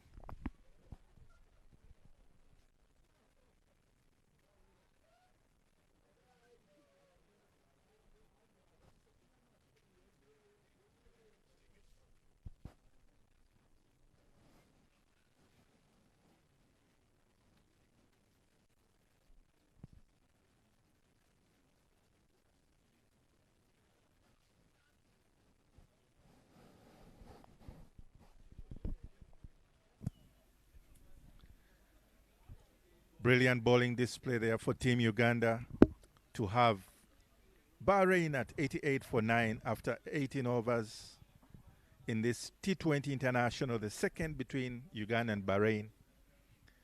Quite an interesting display as Uganda seems to have one foot into the innings. Juma Miyagi back in the attack. Starts with a wide. Umpire Sharon Atola will oblige. Right there in your frame. Making history today. She's the history woman, starting in her first ever men's T20 International. She did play for the Victoria Pearls, hails from a cricketing family. Geoffrey Nyoro, Job, now a boxer in the Americas, and Mike Abala, based in Canada now, who played for Uganda at the under-19 level. Here's Juma.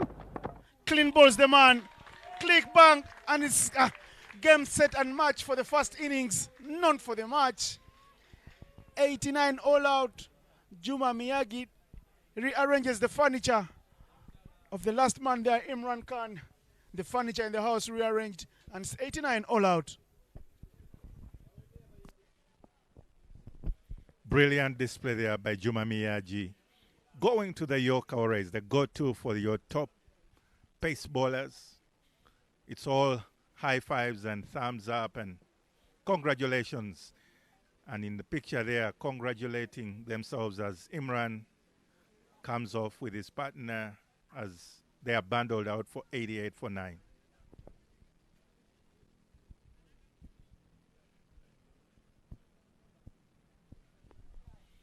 Uganda walking off there jubilantly and excitedly with a lot of gusto today. But it's been a wonderful, what a Yorker there by Juma Miyagi, right through the gate. And the batter has nothing to do but just to walk back, because at the end of the day, it is you miss a hit or try to hit me. But beautiful day of cricket here, right here, the Ginger's Cricket Oval in Ginger City. And that was the story. Bahrain with Umar Imtiaz only managing one, bowled by Juma Miyagi. Asif Ali, similar, caught by Dinesh, of course, Chewuta. Imran Javed, Anwar, caught by Alpesh again, of course, Chewuta. And Sohail Ahmed, not troubling the scorers, again, bowled by Juma Miyagi. And Shabazz Badar, just 7 of 17, bowled by Henry Senyondo. Haider Ali, the only standout man there on 54 for 6, with a caught again by Baguma. And this is the bowling card for Uganda. You can see right from the top, the pacemen, the youngsters of the team, leading from the front, Juma Miyagi and Cosmas Cheuta with 3 wickets apiece. 3 for 18 for Juma, 3 for 12 for Cosmas, and then Henry Senyondo, never to be kept out of things when it comes to the scorecard. 2 for 14 in his 4, very parsimonious and very economical. And then Baguma, the man coming in, and Alpesh Ramjani picking up 1 apiece, 1 for 18 and 1 for 19 respectively. And Dinesh Nakrani Kuma, used sparingly by skipper Riyazat Alisha. He's only over, going for 6 runs. 6 extras given by the Ugandans who've been in business mode. They've been in beast mode today, restricting the opposition to 89 all out. We'll take you through the highlights and continue enjoying them as we go through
destination is match number 2 for the Bahrain tour to Uganda, a series that comprises of 2 T20Is and a 150 over game that will be played on Thursday, October 31st. Starts a little earlier, but first things first, it was not those men in yellow, but it was the men in red, Bahrain, that drew first blood yesterday, winning the first T20I, a shortened 11 over affair by 17 runs. This man in yellow will look to bounce back. The men donning the yellow, black and red stripe of the cricket cranes have a job to do. The job is half done. Bahrain setting 89 and Uganda will need 90 to win, to draw level in the series and to compensate some of the points that they did drop yesterday in the T20I global rankings. Welcome. With me in the comments box is Ivan Sajabi. Thank you so much, Innocent, and I'm very, very happy to be back. Uganda has, in my opinion, done half of the work in the first innings, making sure that you limit this dangerous side only 89 runs.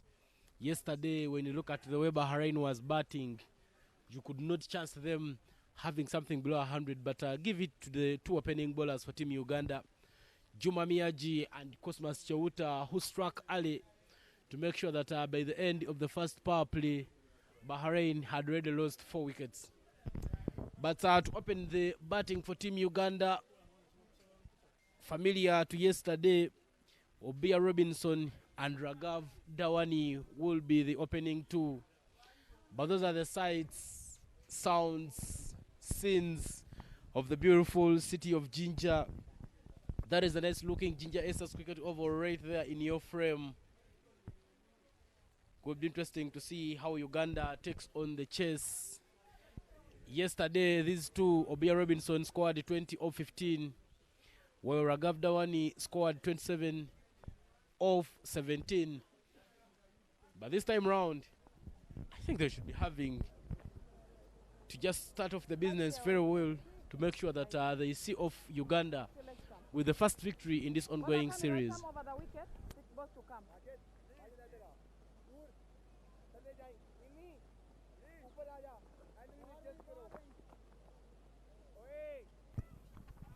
Work to be done, like Ivan says. Raghav Dawani and Robinson Obuya, they got stats yesterday getting into the 20s, but they never converted them, and that was the criminal offense that they both committed.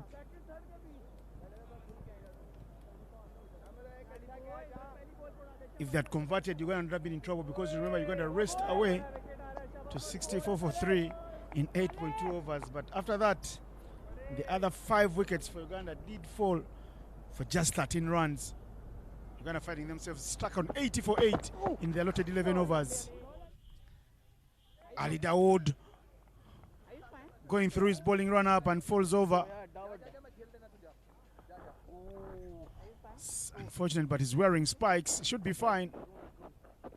Young bones, they say, heal so fast. And as a fast bowler, this guy is putting extra yards of work and pace all over and every day. These men, Ali Dawood did bowl very well yesterday for his team. And there was a good rotation of the bowlers from the skipper, Haider Ali, from that rain-shortened match.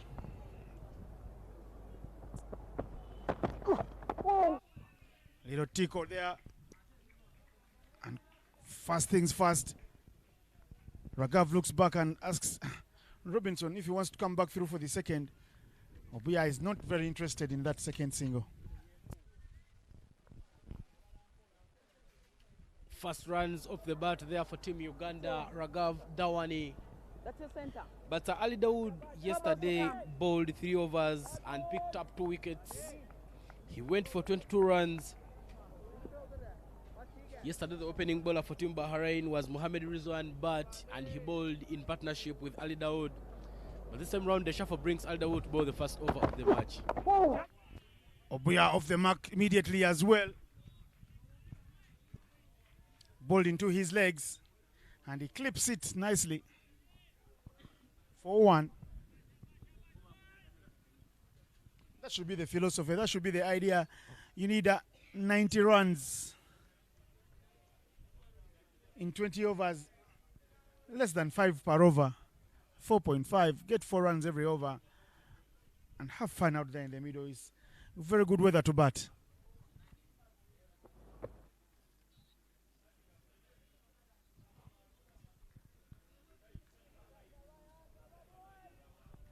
Of course, the advantage of such tours, friendships are forged, rivalries too, and people start to size up each other. And they want to have a go at each other every time they come face to face. What a ball from Dawood. Some little movement there. Has Dawani playing the wrong line. You can hear the voices on the park. The men in red have some voices on the park. And the voices to pump up their bowler, Ali Dawood, to give them a breakthrough. Because it's going to be all about wickets for them. Because if Uganda does bat the 20 allotted overs, there will only be one winner here. Well, Uganda having done most of the work in the first innings of the match, limiting Bahrain to only 29 runs. They just need to be clinical in their batting to make sure that they pick up a victory. But that man, Ali Dawood, they're just maintaining that off-stump line and making sure that he keeps things still silent there for Team Uganda. It is a limited over match where you need to score as many dots as you can to pump a little more pressure onto the batters, and in the end, wickets always come.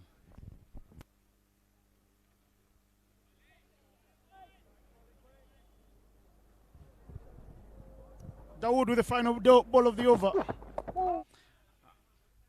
Onto his legs again there. Clips off his pads. And it's 3 runs of the first over. Very well bowled by Dawood. Uganda looking steady at the top. 3 for no loss after 1.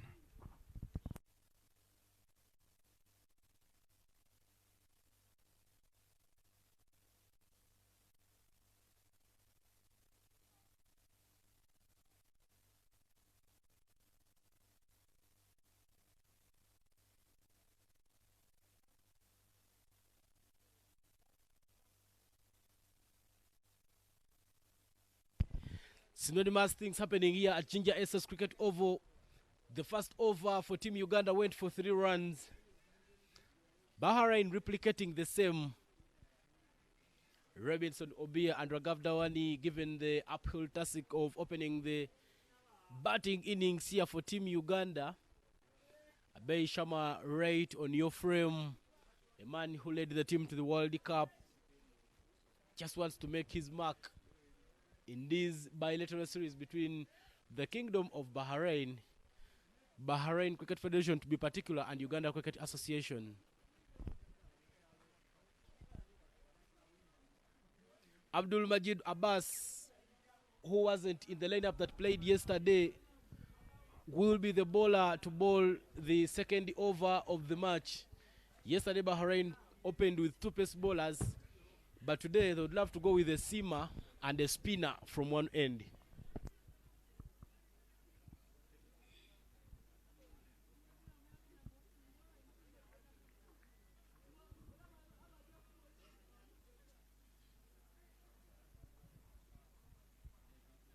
You can see the field setting there, sensing that there could be something in the wicket for them.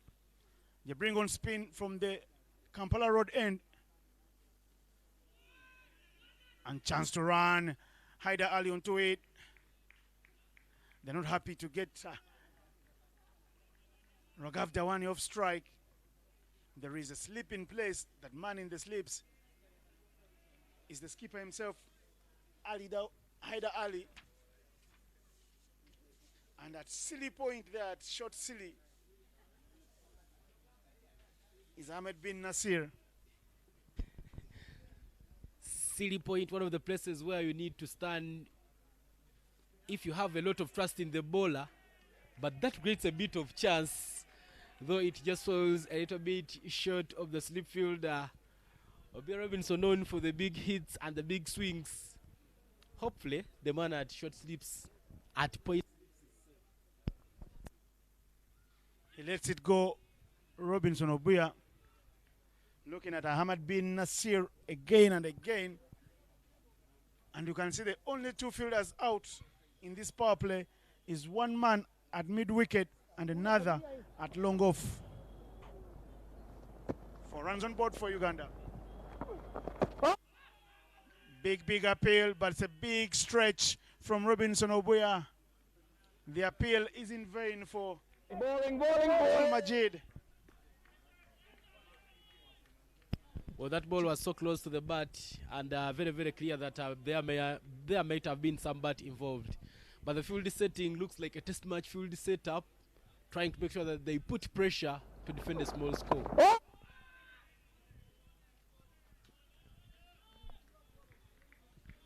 We knew there would be something in the pitch for the spinners after Ugandan spinners did dominate in the middle and the back end of the innings.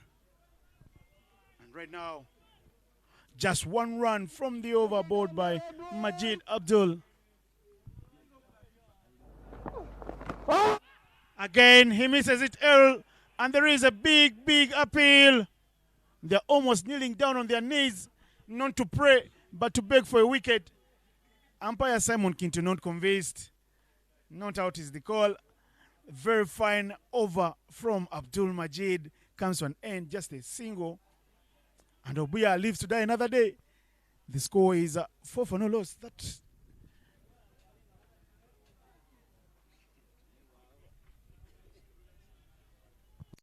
Close call there to end the over.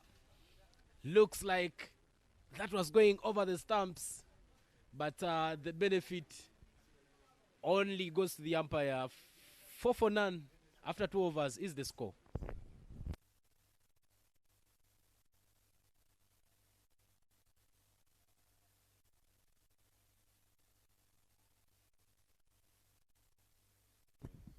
Here's Dawood with over number 2.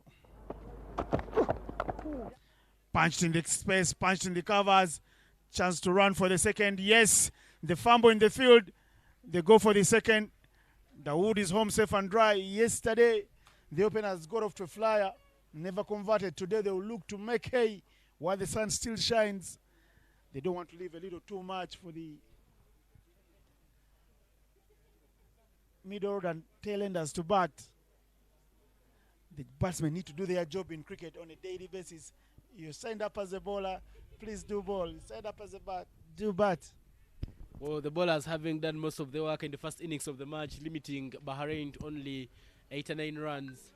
Should be now an uphill task for the batters to make sure that they start off the innings very calmly here at Ginger SS. Onto his legs again. Clipped, but there is protection down at fine leg. Ali Dawood favors that line on the mid and the leg stump with a little movement coming through. Able for the batsman to play the little whip or flick down the fine leg. Uganda last played the T20Is in the World Cup. They played one more there in South Africa on the tour of South Africa against the Titans Academy. Won comfortably, won that one. Again, chance to run. Little fumble, a little misfield. Obuya putting pressure on the fielder. But the fielder caught ball. I'll call it bad watching as they run through for the second. Yeah, but Innocent, looking at the way Bahrain is fielding in this game, they are not being very tidy. They are giving very easy twos right in the field. And when you're defending a small score like 18 runs in a T20 format match, you need to be up to your game. You need to field on your toes. Very well said. And yesterday I can tell you, I am lucky I can listen to a bit of Urdu. Maybe blame it on my playing days, playing for a lot of Indian clubs. I could listen to Ashish Kapoor, the former Indian player who is coaching Bahrain, having a go at the team Bahrain for the lapses in concentration in the field. Did say as much that They gave away too many runs in our opening 4 overs, the power play of the 11 over game. And that's why we're able to brisk or run away to 45, 46 in the first 4. Again, movement. The one playing and getting the bat out of danger.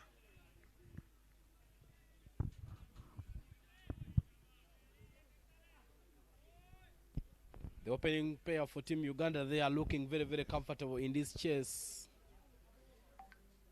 No need to be on pressure. Just need to keep the scoreboard ticking.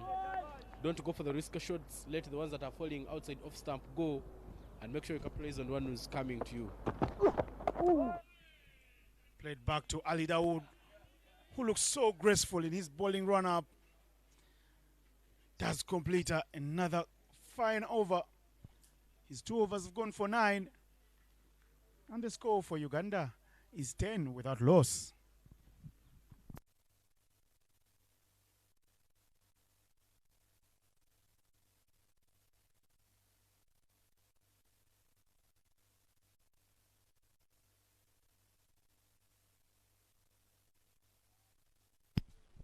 Up front in the innings, there is a partnership growing in the opening pair for Team Uganda.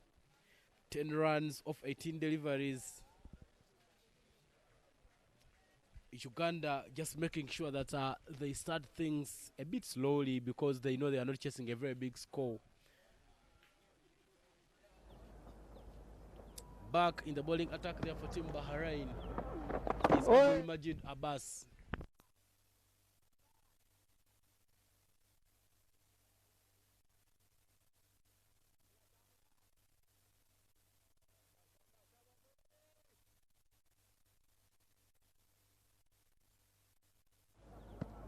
Spinner is back in the building, left arm orthodox.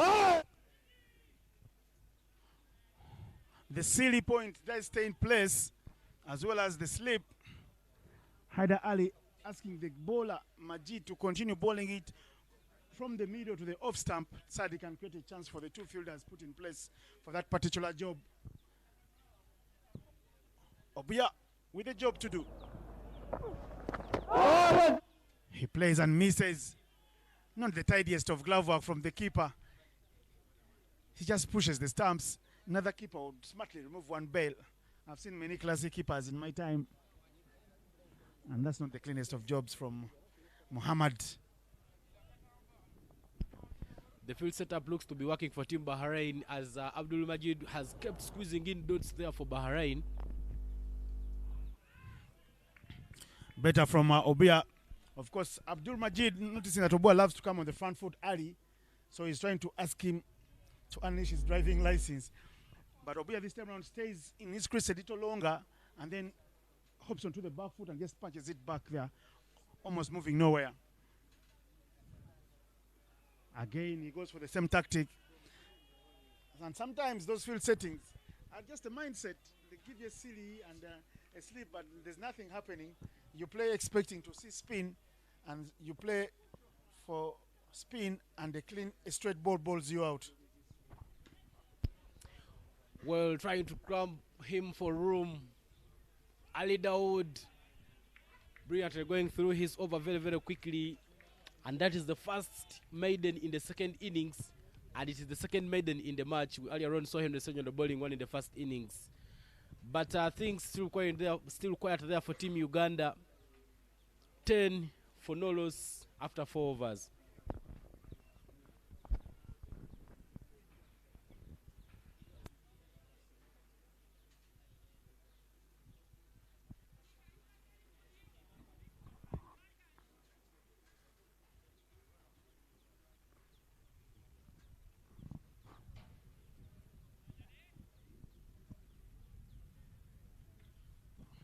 On their first tour, on their last tour to Southern Africa, Uganda winning 5 from 5.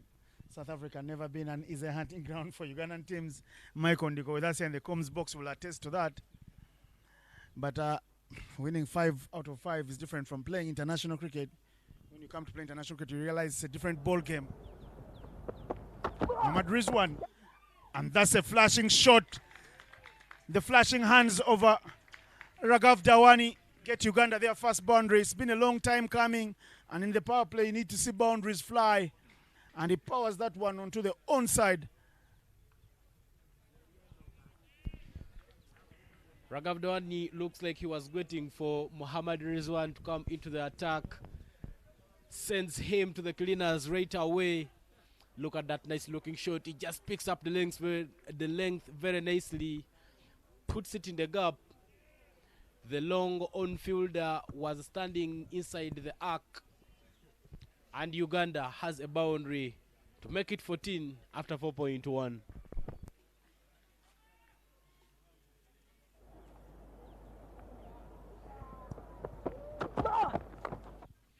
It's in the block hole, but the call is quick and sharp from both Raghav Dawani and Obuya, who seems to be drinking from the same cup of tea. They say yes, and immediately they take a single that on any other day could be very, very hard to take by an amateur outset.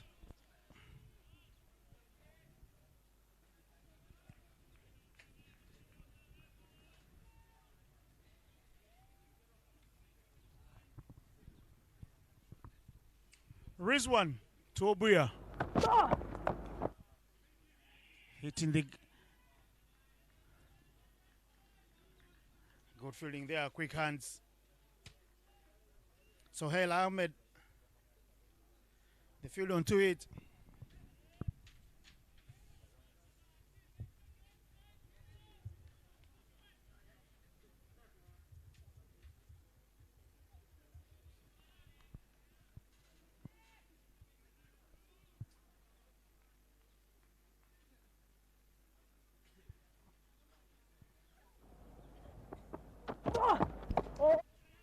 Hit straight onto the fielder, but Obuya says yes.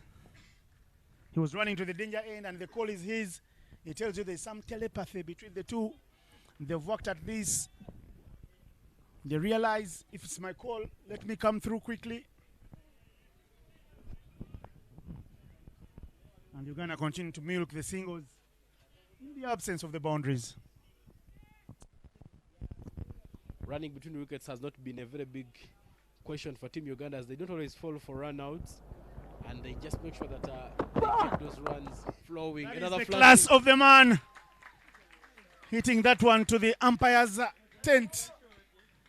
Stand and deliver. He saw it in his zone. Flashing hands, flashing blade, and it races to the boundary before anybody could move. Well, a nice looking shot. A nobody move, nobody gets hard shot there from Raghav Dawani. Just gets on top of it and flashes the blade through the fielders on the offside to get another boundary there for Team Uganda. Make it the second boundary for Raghav Dawani and make it the second boundary for Team Uganda. 20-for-none now, as Muhammad Rizwan is just remaining with the delivery to complete the over. Here's Rizwan to Dawani. Touch and go, a little misfield. They won't fall for the temptation and the allure of a quick single. Very fruitful over, the best for Uganda in their innings. Muhammad Rizwan goes for 10. Uganda move to 20 without loss from 5 overs.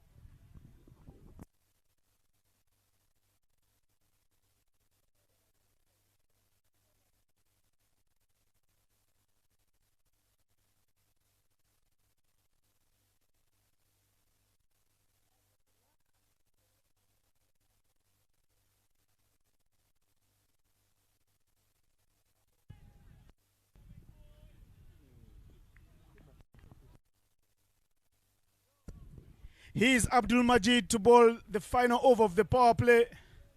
And I'll introduce to you a man in the comms box who is also another power in terms of Ugandan cricket. Power Mike Ndiko, welcome to the comms box. As we go through the last over of the power play. Thank you, Innocent. It's looking very comfortable for Uganda.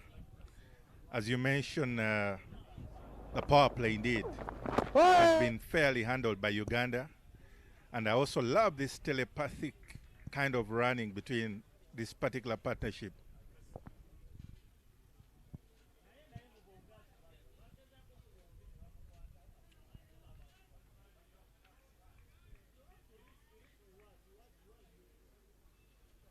Raghav Dawani Mwalimu nini ane?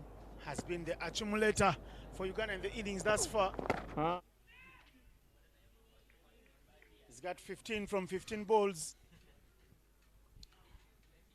Obuya is the assessor on 6 from 18 balls. It's time for the accumulator and the assessor to continue building on their partnership. Hit very hard, but straight to the hands of the bowler. Raghav Dhawan indeed taking on the aggressor role, or accumulator for that matter, indeed, Innocent. But it's very uncharacteristic of Robinson Obuya to be this quiet, Innocent. What a delivery there from Majid, a man who's going through his overs very, very quickly. Reminds me of Frank Nsubuga, bowls an over in less than a minute, sometimes in just 1 minute and 10 seconds on international scene. Same thing here, Abdul Majid is doing, the left armer. Cut very hard, feeble fielding, butterfingers, the costume matches, and that wraps up the advertising board there of the sponsors of this series there, the Alphabet and Sportsbox. A welcome boundary for Uganda to wrap up the power play. Indeed, it's a very, very beautiful shot there. Raghav Dhawan to bring the end to the power play. End of the over there, 25 for Uganda without loss after 6 overs.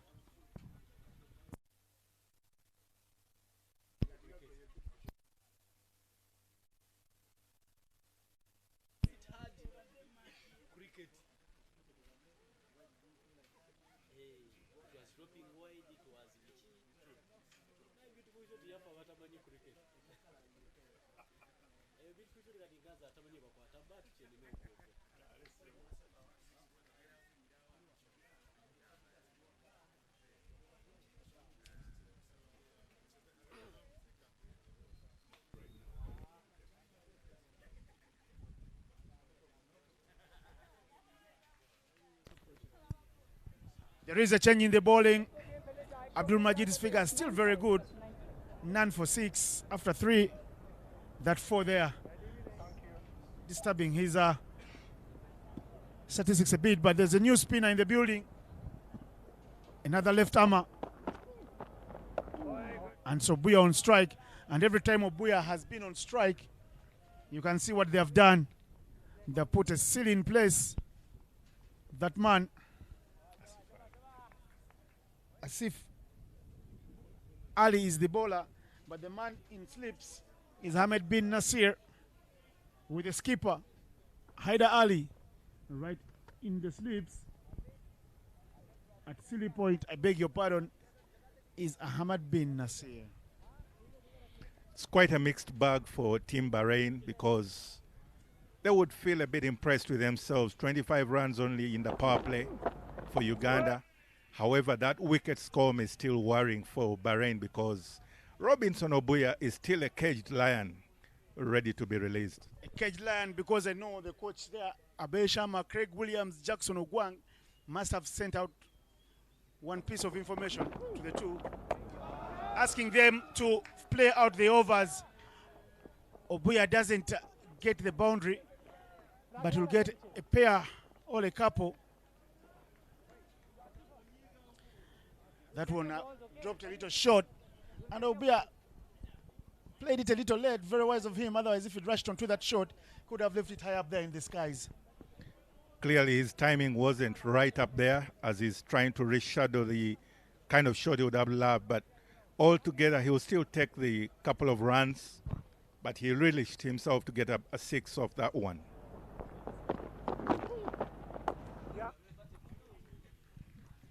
Obuya off the mark. Again, gets a single after a couple. That will do a lot to help his strike rate in a T20 international for a man who's known to have a big willow. The seal is out of place, and the skipper is the only man staying there closer to the bat, standing in slips. You remember Buya getting Uganda's first maximum in the Cricket World Cup, Senior World Cup. But Raghav Dhawan there doing the accumulation role indeed, picking another couple just over slips to third man. Not a beautiful shot, but still it gets the job done in a T20 context. Asif Ali brought on to try and quieten the batters, but he's already conceded 5. And I'm sure right now Hyder Ali is trying to think of other ways of maintaining a stranglehold over this inning of Uganda.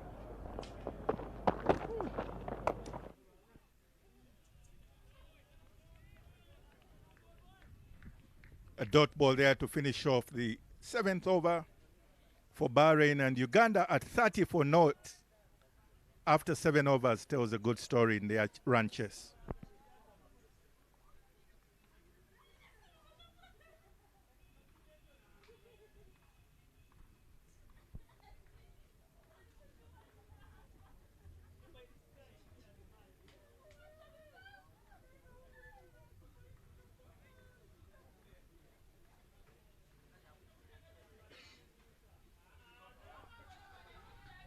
Our ground staff, they are doing a brilliant job being able to pull off an interesting surface for yesterday.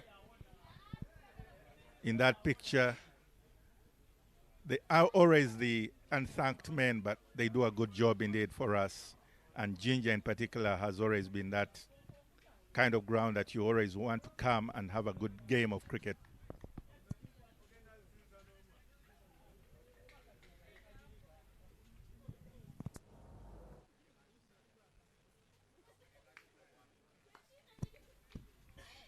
Imran Javed Aner is the new man in the bowler's column, and he's bowling from the Kampala Road end to Obuya. Starts with wides. More runs that Uganda will take, with the score moving to 31. You would want to think that Imran Javed probably could have looked at Sohail Tanville as one of his role models growing up, but yeah, very similar actions there in the bowling. In the Yoka area, and there's a misfield, and every misfield Uganda have taken a run, showing you the awareness column by Uganda, which is normally point number 10 in every coach's chart, has been very well taken by the Ugandans. Game awareness is key, and every time there's a slip up in the field, take advantage and make the opposition pay. Interesting dynamic. Some coaches, Innocent, would say that never run off a misfield, but I guess the awareness for the 2 men in the middle is speaking for itself. No single chance of a run out, but they have continued to rotate the strike whenever they get the chance. Staying back in the crease. Raghav Dhawan is unhappy, but the umpire will send him packing. He stayed back to one that kept low and in line. It's wicket time. The breakthrough does come for Bahrain. The danger man, Raghav Dhawan, he goes for 20 odd. 32 for 1 now. Remonstrative there, similar to yesterday. Raghav Dhawan is not impressed, but the replay seems to suggest otherwise, because that ball straightened on, and umpire, in his opinion, looks to be right. But yes, that's a breakthrough for Bahrain. And Robinson Obuya will now look to rebuild. Some of the Asian community in Uganda there supporting always. And it's very interesting to see the different shades and light of the game of cricket, the all-inclusive sport of cricket.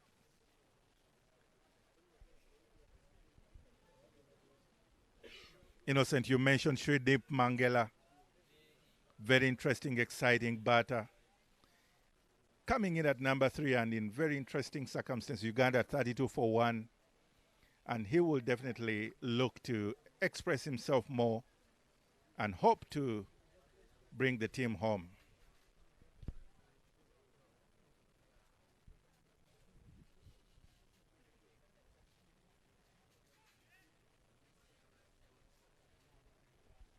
Imran Javed there getting the breakthrough for Team Bahrain.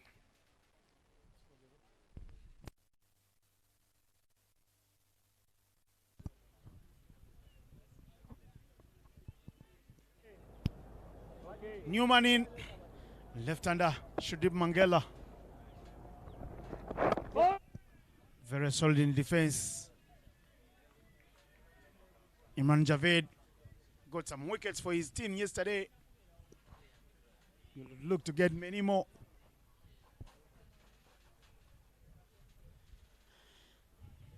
With Uganda looking to step onto the gas a bit there. With that Raghav Dhawan looking to find his groove. He falls. And a chance for Shurdip. Again, rock solid. He's building a wall of attrition there. Shurdip Mangela giving away nothing. And he's also yet to score anything.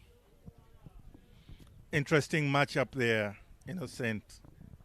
Because Imran Javed, left-arm orthodox, coming into Shurdip Mangela. It will be interesting to see how Shurdip Mangela responds in this particular little battle. That's a beautiful looking shot. That is straight as a ruler.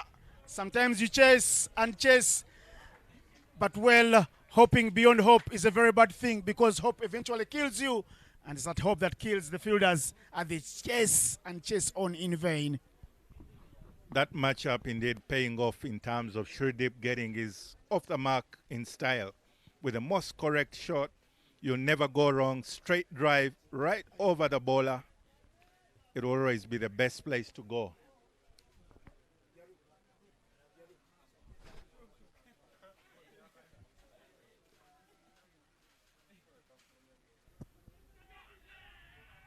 That's a very, very good appeal. Batsman is not moving. Nobody moves. There was a faint ounce of doubt from Shurdip Mangela, but the umpire was unmoved. It's the end of the over. 36 for 1 after 8.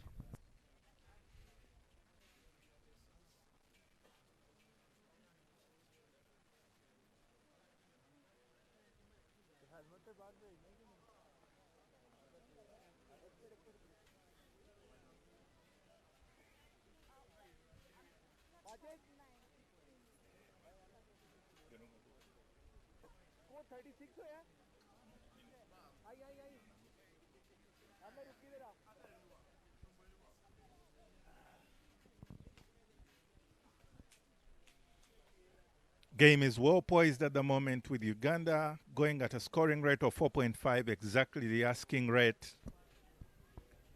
And at 36 for 1, it's only for Uganda to let go. But today, with all the support around, many students, the young and the old, all alike, wishing Uganda the best.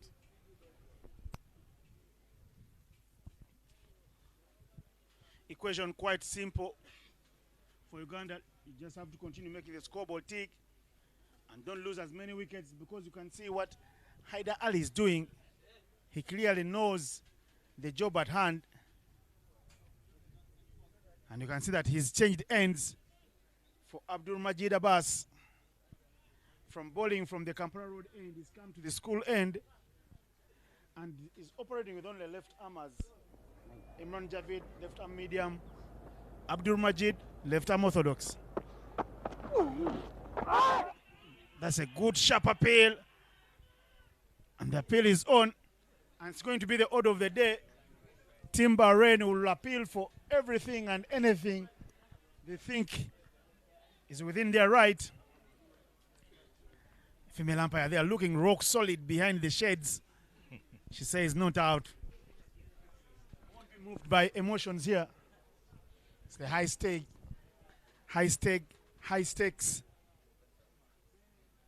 And you can see they bring in more of the close fielders for Robinson Obuya. Does he go for power now? He stays rock solid. He's put a price tag on his wicket, Robinson Obuya, and says, I am made of Uganda, born and bred in Jinja, playing at my home turf. I won't be giving an easy wicket. He's on 10 from 24. He hits it up in the air. Does he fall? He's lucky. Very, very lucky, Robinson Obuya. That didn't carry to the fielder. There is pressure on somehow. Innocent, it's, I think, the expectation of the home ground, but nevertheless, Robinson lives to fight another day. Uncharacteristic in this inning for him to go for such a shot, especially knowing very well that that is the intention of Hyder Ali and his troops, just to get him to play a loose shot and give them a second wicket in this particular run chase. Altogether, Uganda still looking well poised to take this home.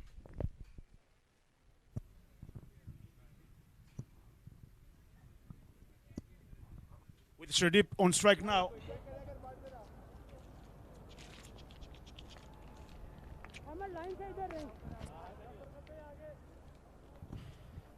Shredip back on strike now. There's a legs. Silly.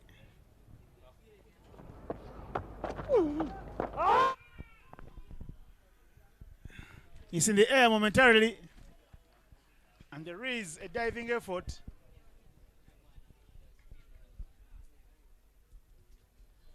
And the men out on the boundary. There's long on, mid wicket, deep square leg.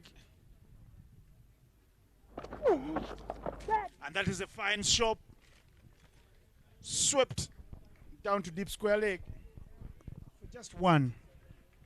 Orthodox, very correct there from Shridip Mangela, sweeping that.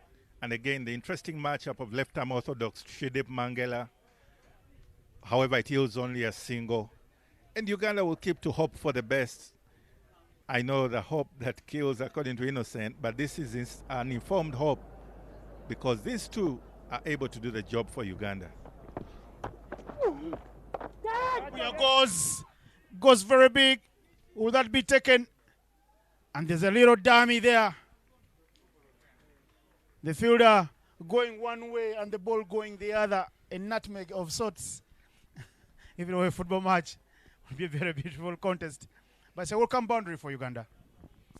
It's always that turning ball. It will always turn.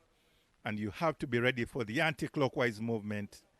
Unfortunately, not so much for the fielder there. But Robinson Obuya glad that it's the end of the over. And Uganda at 42-1 after 9. Uganda staying with the red. Staying alive in the match. Would be criminal for them. They think to go down in the chase of 90 for a team that was just a couple of months ago in the World Cup playing with the big boys.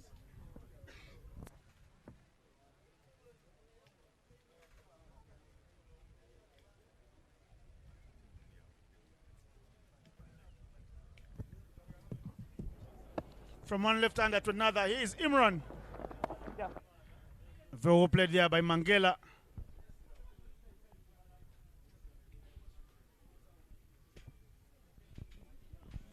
Guiding it to third man. Just doing the right thing, rotating the strike. And Robinson Obuya, who has been around already for at least 27 balls, almost half of the inning, he should take more of the strike, especially with pace on, which he favors in his short arsenal.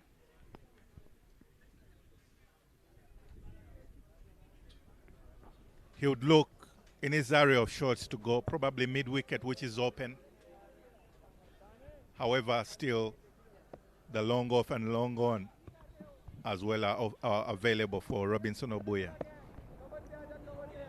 You talk about all these fielding positions, Michael, and you talk about Robinson Obuya's power.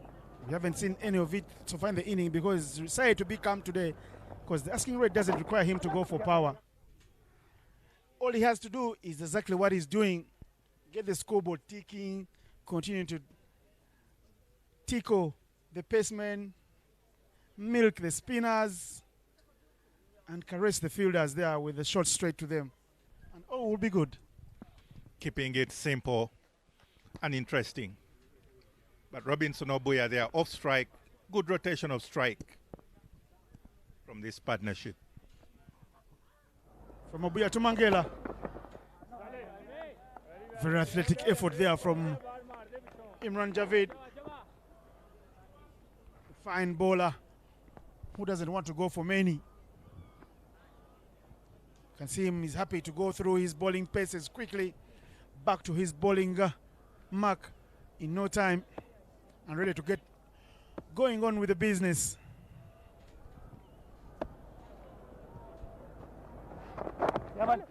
Touch and go.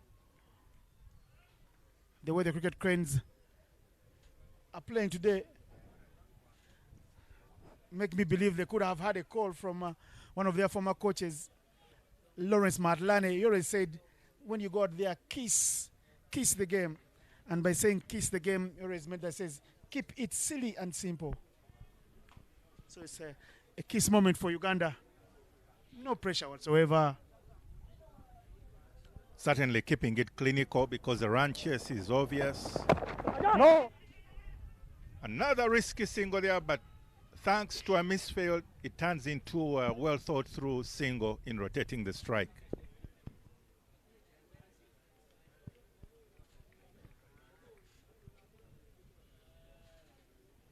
End of the over. Halfway. The innings.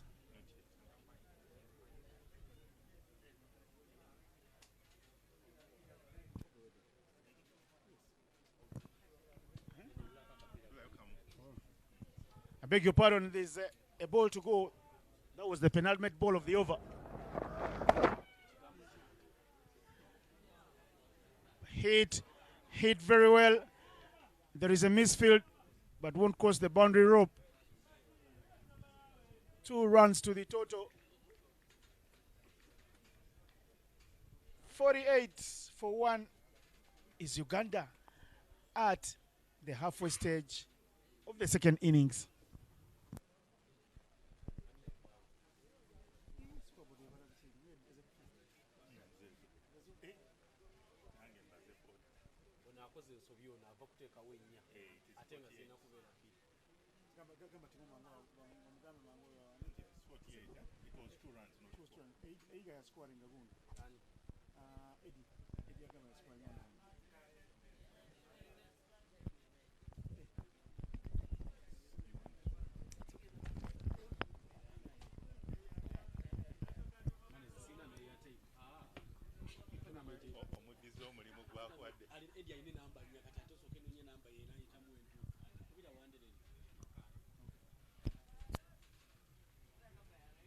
At the halfway stage, Uganda well poised at 46-1. At 48-1, Uganda well poised and looking good to go for this run chase. Robinson Obuya taking full responsibility today as the top order bat, and that will be Majid coming in for his final over. And with that also will be a change in voice. Okay. Joining me here in the commentary box is Ivan Cyprian Sajabi. You're welcome, Ivan. Thank you so much, Mike. I'm very happy to be back here in the commentary box. Take you through this bit of the game where Uganda needs 41 runs from 59 balls if they are to walk away victors in this match. But Abdul Majid Abbas, very, very economical there for Bahrain. He has an economy of 3. I beg your pardon, there is a change in the bowling attack. They are bringing Haider Ali into the attack. The captain who had a brisk in the first innings. Balls one down the leg. It misses the blade of Robinson Obuya. I beg your pardon, misses the blade of Shudip Mangela, and it will be judged wide. He comes at the back of a 54 of 46 in the first innings of the match. Haider Ali, captain of the team, he bowls quick and sometimes he bowls very, very slow. But those variations are the reason as why Bahrain made late work of Uganda yesterday. But that is picked up very nicely. Should be a maximum to the umpire's tent. A nice looking shot there from Shildip Mangera. Send it to the cleaners and Uganda picks up a maximum. Scintillating, brilliant and exciting. Sweep shot there from Shundip Mangala. But Hyder Ali yesterday picking 3 wickets in his lone over, hoping to change the tide today, but instead it looks like Uganda is recovering through his over, and especially with Shundip Mangala there joining in the partnership build-up. Sweeps it again. That is in the gap, and they are running very quickly, but they will just settle for only 1 run. Trying to pedal it downwards, but are not having enough bat onto it. Uganda will never mind on how the runs are coming, but they will get them anyway. Robinson Obuya enjoying this partnership in particular because he is just having a role of also rotating the strike while the game gets to flow away in favor of Uganda.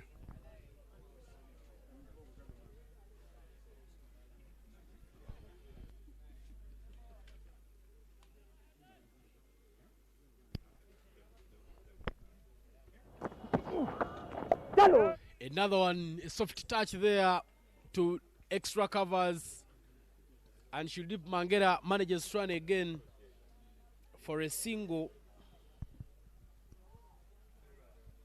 Shundip Mangala did not spend a lot of time at the crease yesterday as he was run out by Imran Javed. He'd batted with only 2 of 5, but this time round he is in the game with 17 of 14. And after 11 overs, Uganda is 59 for 1.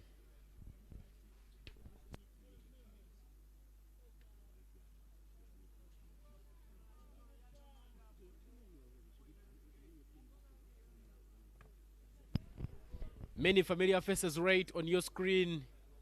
Mr. Ndiko also coming around. He's a legendary, one of the proprietors of the game here in Jinja. And Frank Nsubuga, Brand Mark Masaba shaking hands with the legend right there. The chairman for Uganda Cricket Association in your frame, and he is Michael Nwagaba. Well, the General Secretary for Uganda Cricket Association, Jackson Kavuma, all made their way here at Jinja SS to watch the proceedings. Soft touch, but very straight. The throw not very convincing, and Uganda had another run onto the total. Imran Khan coming in at the Kampala Road end. Interesting times because Hyder Ali has to try all the tricks down his sleeve, but I guess he's putting on a shorter sleeve today. Amongst all the bowlers for Bahrain yesterday, Imran Khan was the most economical with an economy of 3.50. He bowled 2 overs and conceded only 7 runs, picking up a single wicket. He comes into the attack here for Team Bahrain, bowling those variations, but that is picked up very nicely between 2 fielders. Some bit of diving, and he saves it. Brilliantly done, and Uganda will only take up a couple. Some good teamwork there between Sohail Ahmed and Mohamed Rizwan, but very athletic piece there by Rizwan. Good to see. Any coach would be impressed by that, especially the fielding coaches. But yes, Bahrain not letting it off, despite the look of things.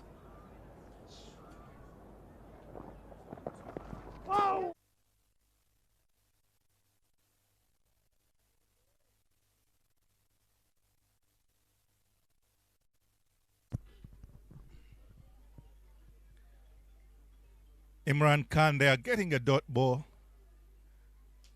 And Robinson Obuya, definitely the man poised to take the ship home.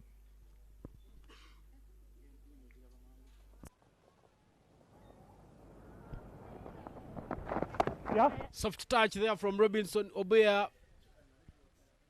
Runs very quickly. Reduced the deficit to only 27 runs from 50 balls. Robinson Obuya, 21 of 33 at a strike rate of 63.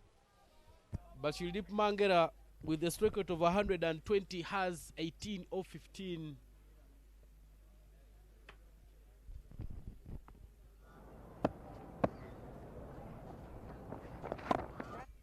Soft touch, yes, no call. And Uganda just at the verge of losing a wicket. Shudip Mangwera set back to his crease. It was going to be a very similar dismissal to yesterday's run out, but thankfully Shudip Mangela will say he's glad he was able to recover well in time. But the game is still quite well poised at 63 for 1 after 11.5 overs. Bahrain feels they have a chance to get the final stranglehold in this particular piece of play. Hits it hard, hits it in the gap, hits it fine, and the fielder just chases it. But that is a classic shot there to give Uganda another boundary. Right through the covers. A very great classical, always a beautiful one to behold, and every young player should look to play that shot, especially if you're left hand. But thank you is what Uganda dugout will be telling Shudip Mangela. Well, that beautiful shot puts the end to the 12th over. 67 for 1 is the score after 12 overs.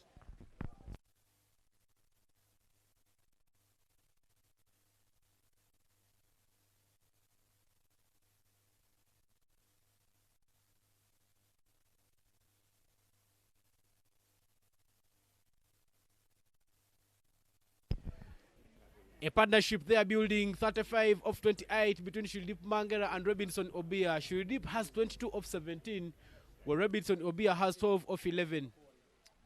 But a beautiful scenery there of the Ginger Nile New Bridge right on your screens.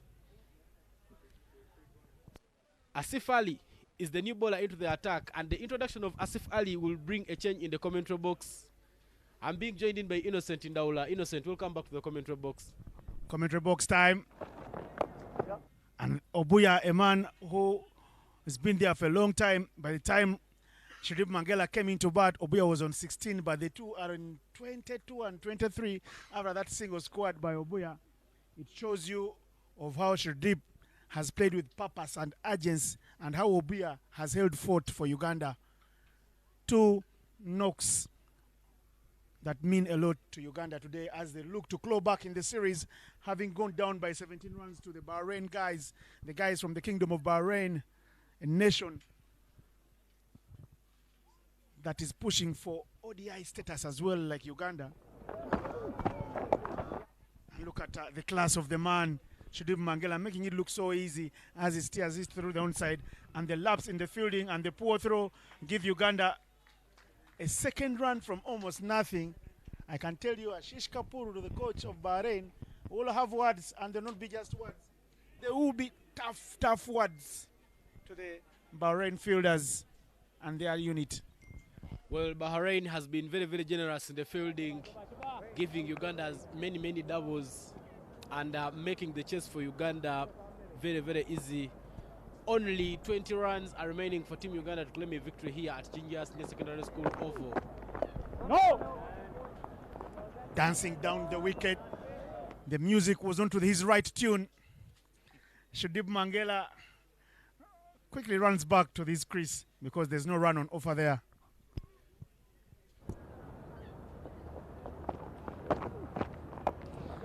Hits it there down to the only man here. Chance to field, chance to stop it. He does a fine job there.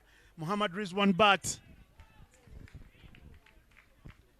And I can tell you the assignment was clear for Uganda today. Whatever happens, make the most of it.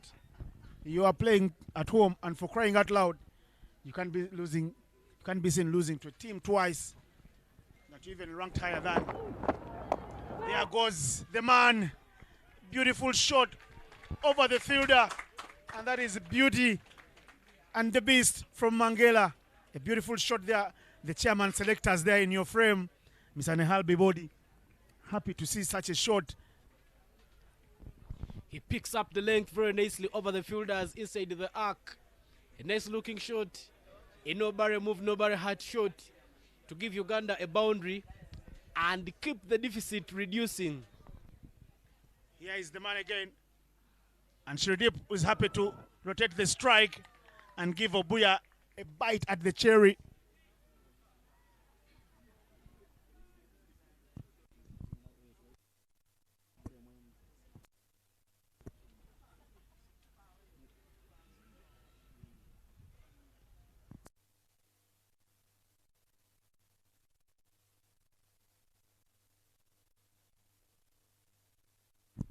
$77 for 1 after 13. Uganda need 13 runs.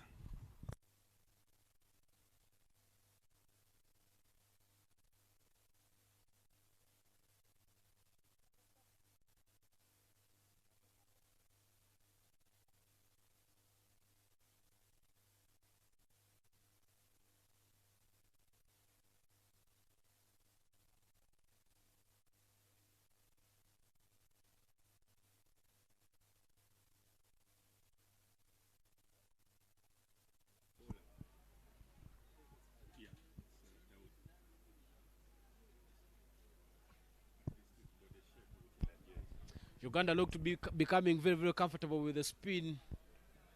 And at this moment, Haida Ali, the captain for Bahrain, will bring back Ali Dawood into the attack. He's so far bowled 2 overs in this match and conceded only 9 runs.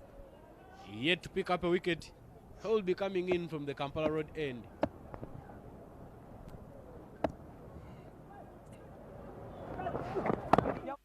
Touch and go. All they've done is play simple cricket today, Uganda. And sometimes all that you need, the game of cricket is very tough to play, I can tell you for one. But if you do the basics right, Ivan, there will be no issues, no worries, no danger.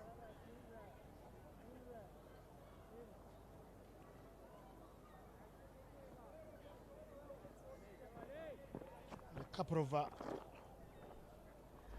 left-handers and left-armers have done the job for Bahrain, but the captain going to Dawood.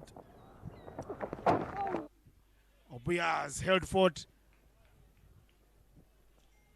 Slowly and slowly, Ugandan batters continuing to remove the pressure from the ball. The sting is being incisive, and you can see the shoulders starting to drop from the Bahrain fielders. They started with a lot of voices on the park, but those voices have been muted by especially the batting of Obuya. They've tried everything, and it will be bizarre for Obuya to give them a free wicket at this time after washing all his clean clothes and hanging them out to dry in the dirt. Last cardinal sin you want to do as a batter. He's played for 14 overs now. Continue and take it home. No. Obuya's calling has been sharp.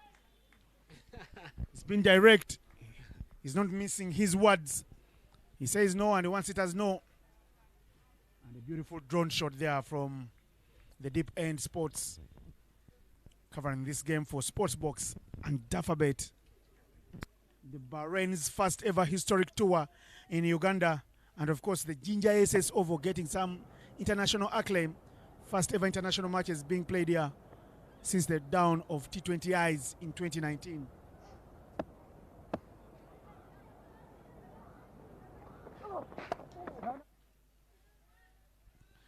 Removing a lot of pace on it. They're asking the left-hander, should Mangala to play those big expansive cover drives over the top with no pace on offer. Yeah, yesterday the plan of taking the pace of the deliveries worked very, very well for Team Bahrain. But looked like Uganda has made their homework very, very right today. They are not allowing to be rushed into the shots, playing with a lot of confidence, and they're just making sure that they get those runs. Bit of course and there from the umpire as Ali Dawood walks off injured.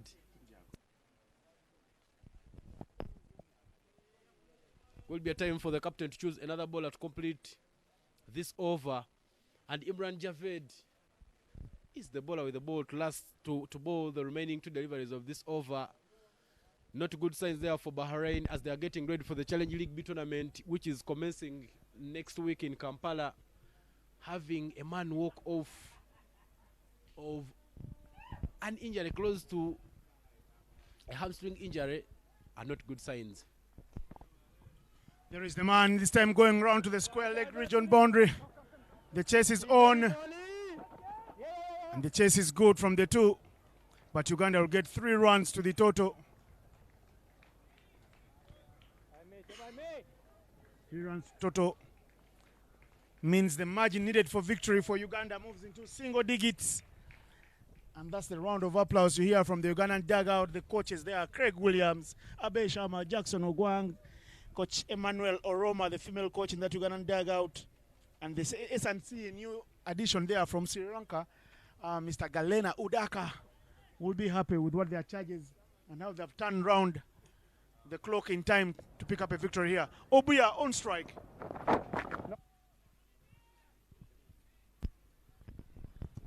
Obuya keeps that one out. End of the over. The scoreboard, the graphic you're watching on your screens will change it a bit, but the score is 81 for 1. I beg your pardon, it's 82 for 1 in 14 overs.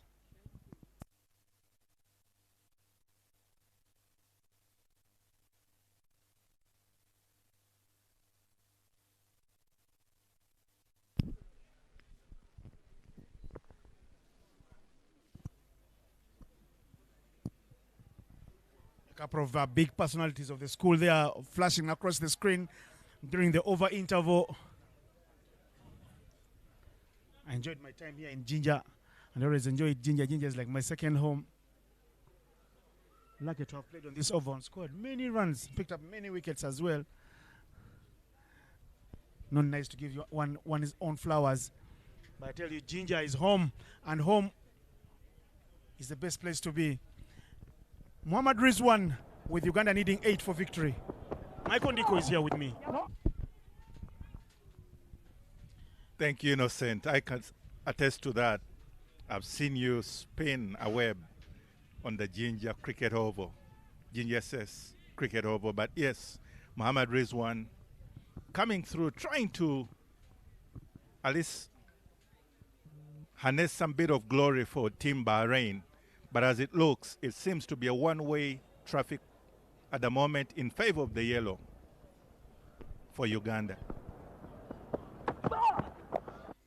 Touch and go. Obuya set off quickly. The throw is good. The throw is direct. The middle stump is uprooted, but Obuya was home, safe and dry. Son of the soil, Obuya started at St. James SS in Jinja. He moved here to Jinja SS, played for Jack, and made his way into the high echelons of the national team. He's been knocking on those doors of Obuya for a long, long time. One time he missed out on playing for Uganda because he didn't have a passport. He didn't have a national identification number. I remember the days when the IDs had just come through, the NINs were hard to get. And I don't know how many trips Obuya made from Kampala to Jinja to look for LC1 chairman in order to get his ID in place. But that partnership, worth 50 runs now. The contributions, son of the soil, Obuya, 24 from 37, and Mangala there on 36 from 28. They have taken Uganda home, surely and truly. I would want to think so, Innocent.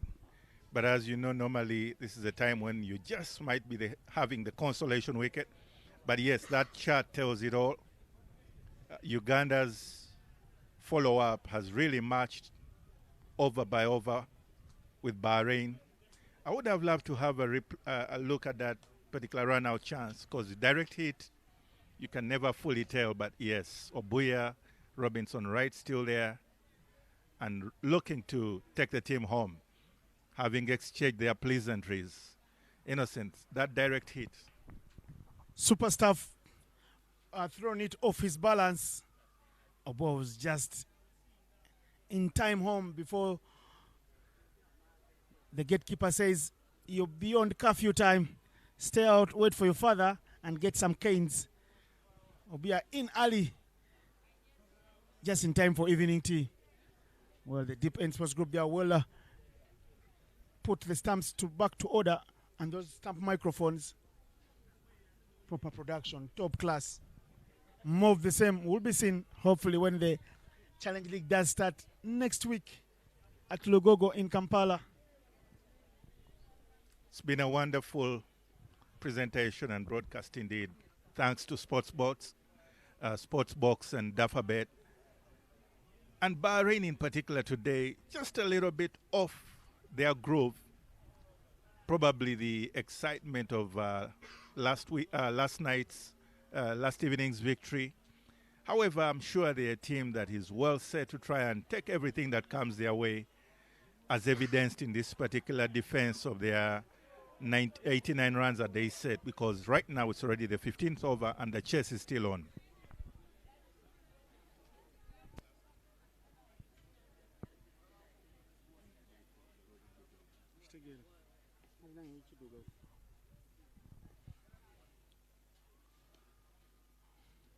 Obia still watching and watching. He's not yet played any shot out of anger. He's kept it very simple. He was tempted. There was a lot of temptation. They brought in fielders all around him, under his nose. He's not fallen for the bait. He's played like a real big fish, Robinson Obuya. He's been a man of character, Innocent, you ask me. And he looks to really take the team home, especially at such a time when the temptation is just get the 6 and take the team home. He will still look to just rotate the strike and wait for the loose ball to have a go at it. Very good clinical stuff from the batting unit of Uganda. Again, it's only 1 wicket down for 83 runs. Sometimes there's temptation to go for a biggie for personal glory. But you can see Obuya is still playing with the full face of the bat, even with Uganda needing just 6 runs to win. It tells you of the character. It tells you he's a player who is on the upward trend, on the learning curve, and is a player who is willing to take instruction. And when you pay the faith, you repay the faith of the coaches for having selected you. Even on your bad days in office, when you score 0, when you score less than 10, they will close one eye and say, well, he did the job for us one other day. Let him come through and play again. So many players have played like that and stayed in the team for years. You know, Innocent, you mentioned about the build-up to his making it into the senior team. He's certainly a man of character. And surely today, whenever you require your top order batters to raise up their hand and say, I'm here for the day, Robinson Obuya has been the man to raise up his hand. And that brings us to the end of the 15th over after Uganda at 84 for 1 and Shudip Mangala at 36 of 29, Robinson Obuya 25 of 40.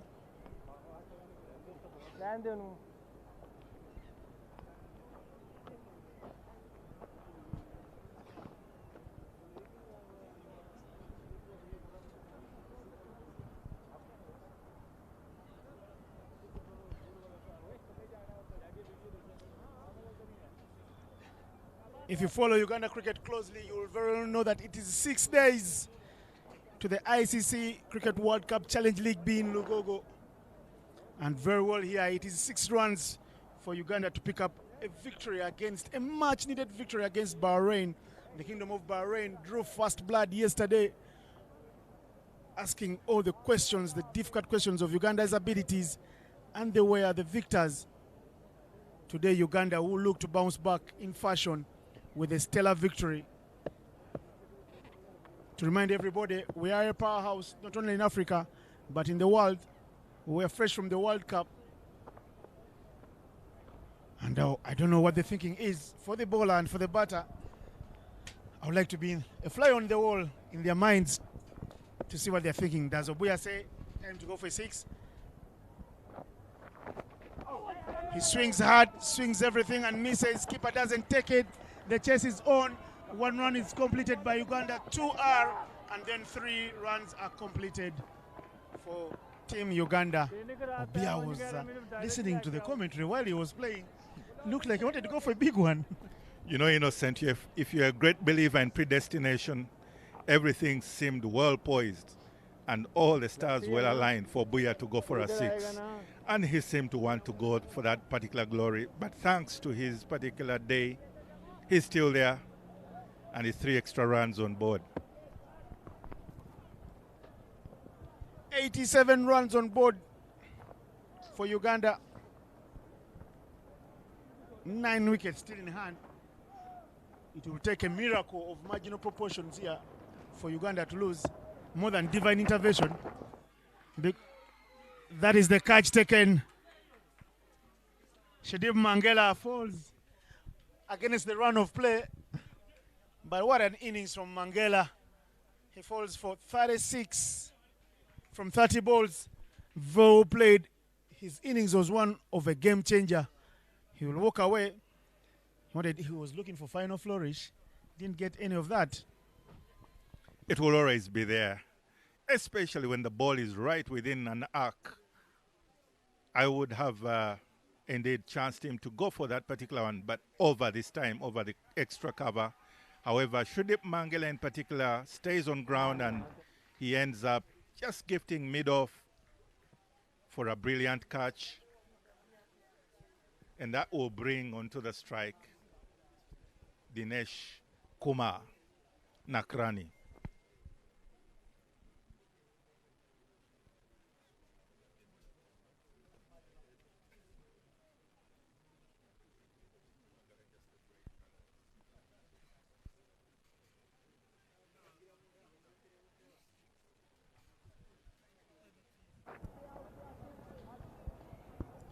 A 9-wicket victory would have looked nice on the cards for Uganda after going down by 17 yesterday. And now 3 runs in it. That man Nakrani, I can tell you, he has only one thing going on in his head. He's looking to hit it into the heavens. Let me see if he thinks else or he'll disapprove of what I am thinking.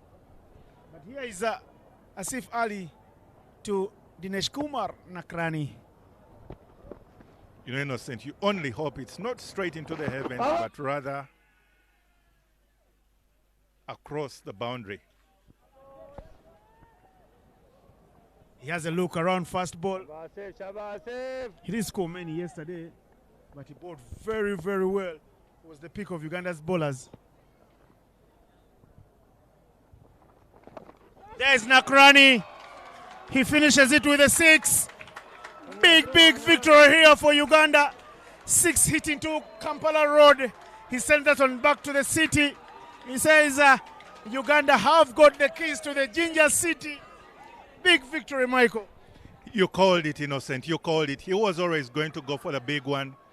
And Dinesh Nakrani obliges. But well done to that young man in that picture. Sending shivers of excitement and every kind of energy into the field. But yes, it's been a lovely game of cricket. Good gentleman's game there and sharing the accolades together. Uganda has it by 8 wickets, chasing down Bahrain's 89 all out after 18.1. Uganda reaching the total at 93 for 2 in 15.4 overs. And the series at the moment tied at 1-all. For the T20 International. And that will be the replay of the glorious shot. Dinesh Nakrani, outside leg stump, he obliges. A show of authority from Uganda. The Ugandan dugout right there. Handshakes all around. Some smiles. It's the effort the men in yellow, black and red desire to give the nation every time they play at home. Playing at home for them sometimes is a tough act. They're very good travelers. Not the same luck follows them at home. But that man in your frame, the new captain of the side, Riazat Ali Shah, a renowned finisher there, thanking the 2 men who've done the job, thanking the umpires there, Sharon Atoula, Eric Wandera, and Simon Chintu, the 3 guys who've done the job. Gentleman's game. When you win or lose, victory belongs to the game. You've got to give thanks to the Lord, the glory, for having helped you and managed to take you through the game without any injuries. And for Uganda, they'll definitely have a very good fine Tuesday in Jinja with the day of coming through tomorrow to practice and prepare for the 50-over duel on Thursday. That game on Thursday, October 31st, will start a little early at 9. That man in your frame there, Craig Williams, former captain Namibia, here to help Uganda go to where Namibia has been at the World Cup in the 50-over format. And Craig Williams took away many games from Uganda during his playing day. Mike Ondiko, take us through the batting scorecard of Uganda.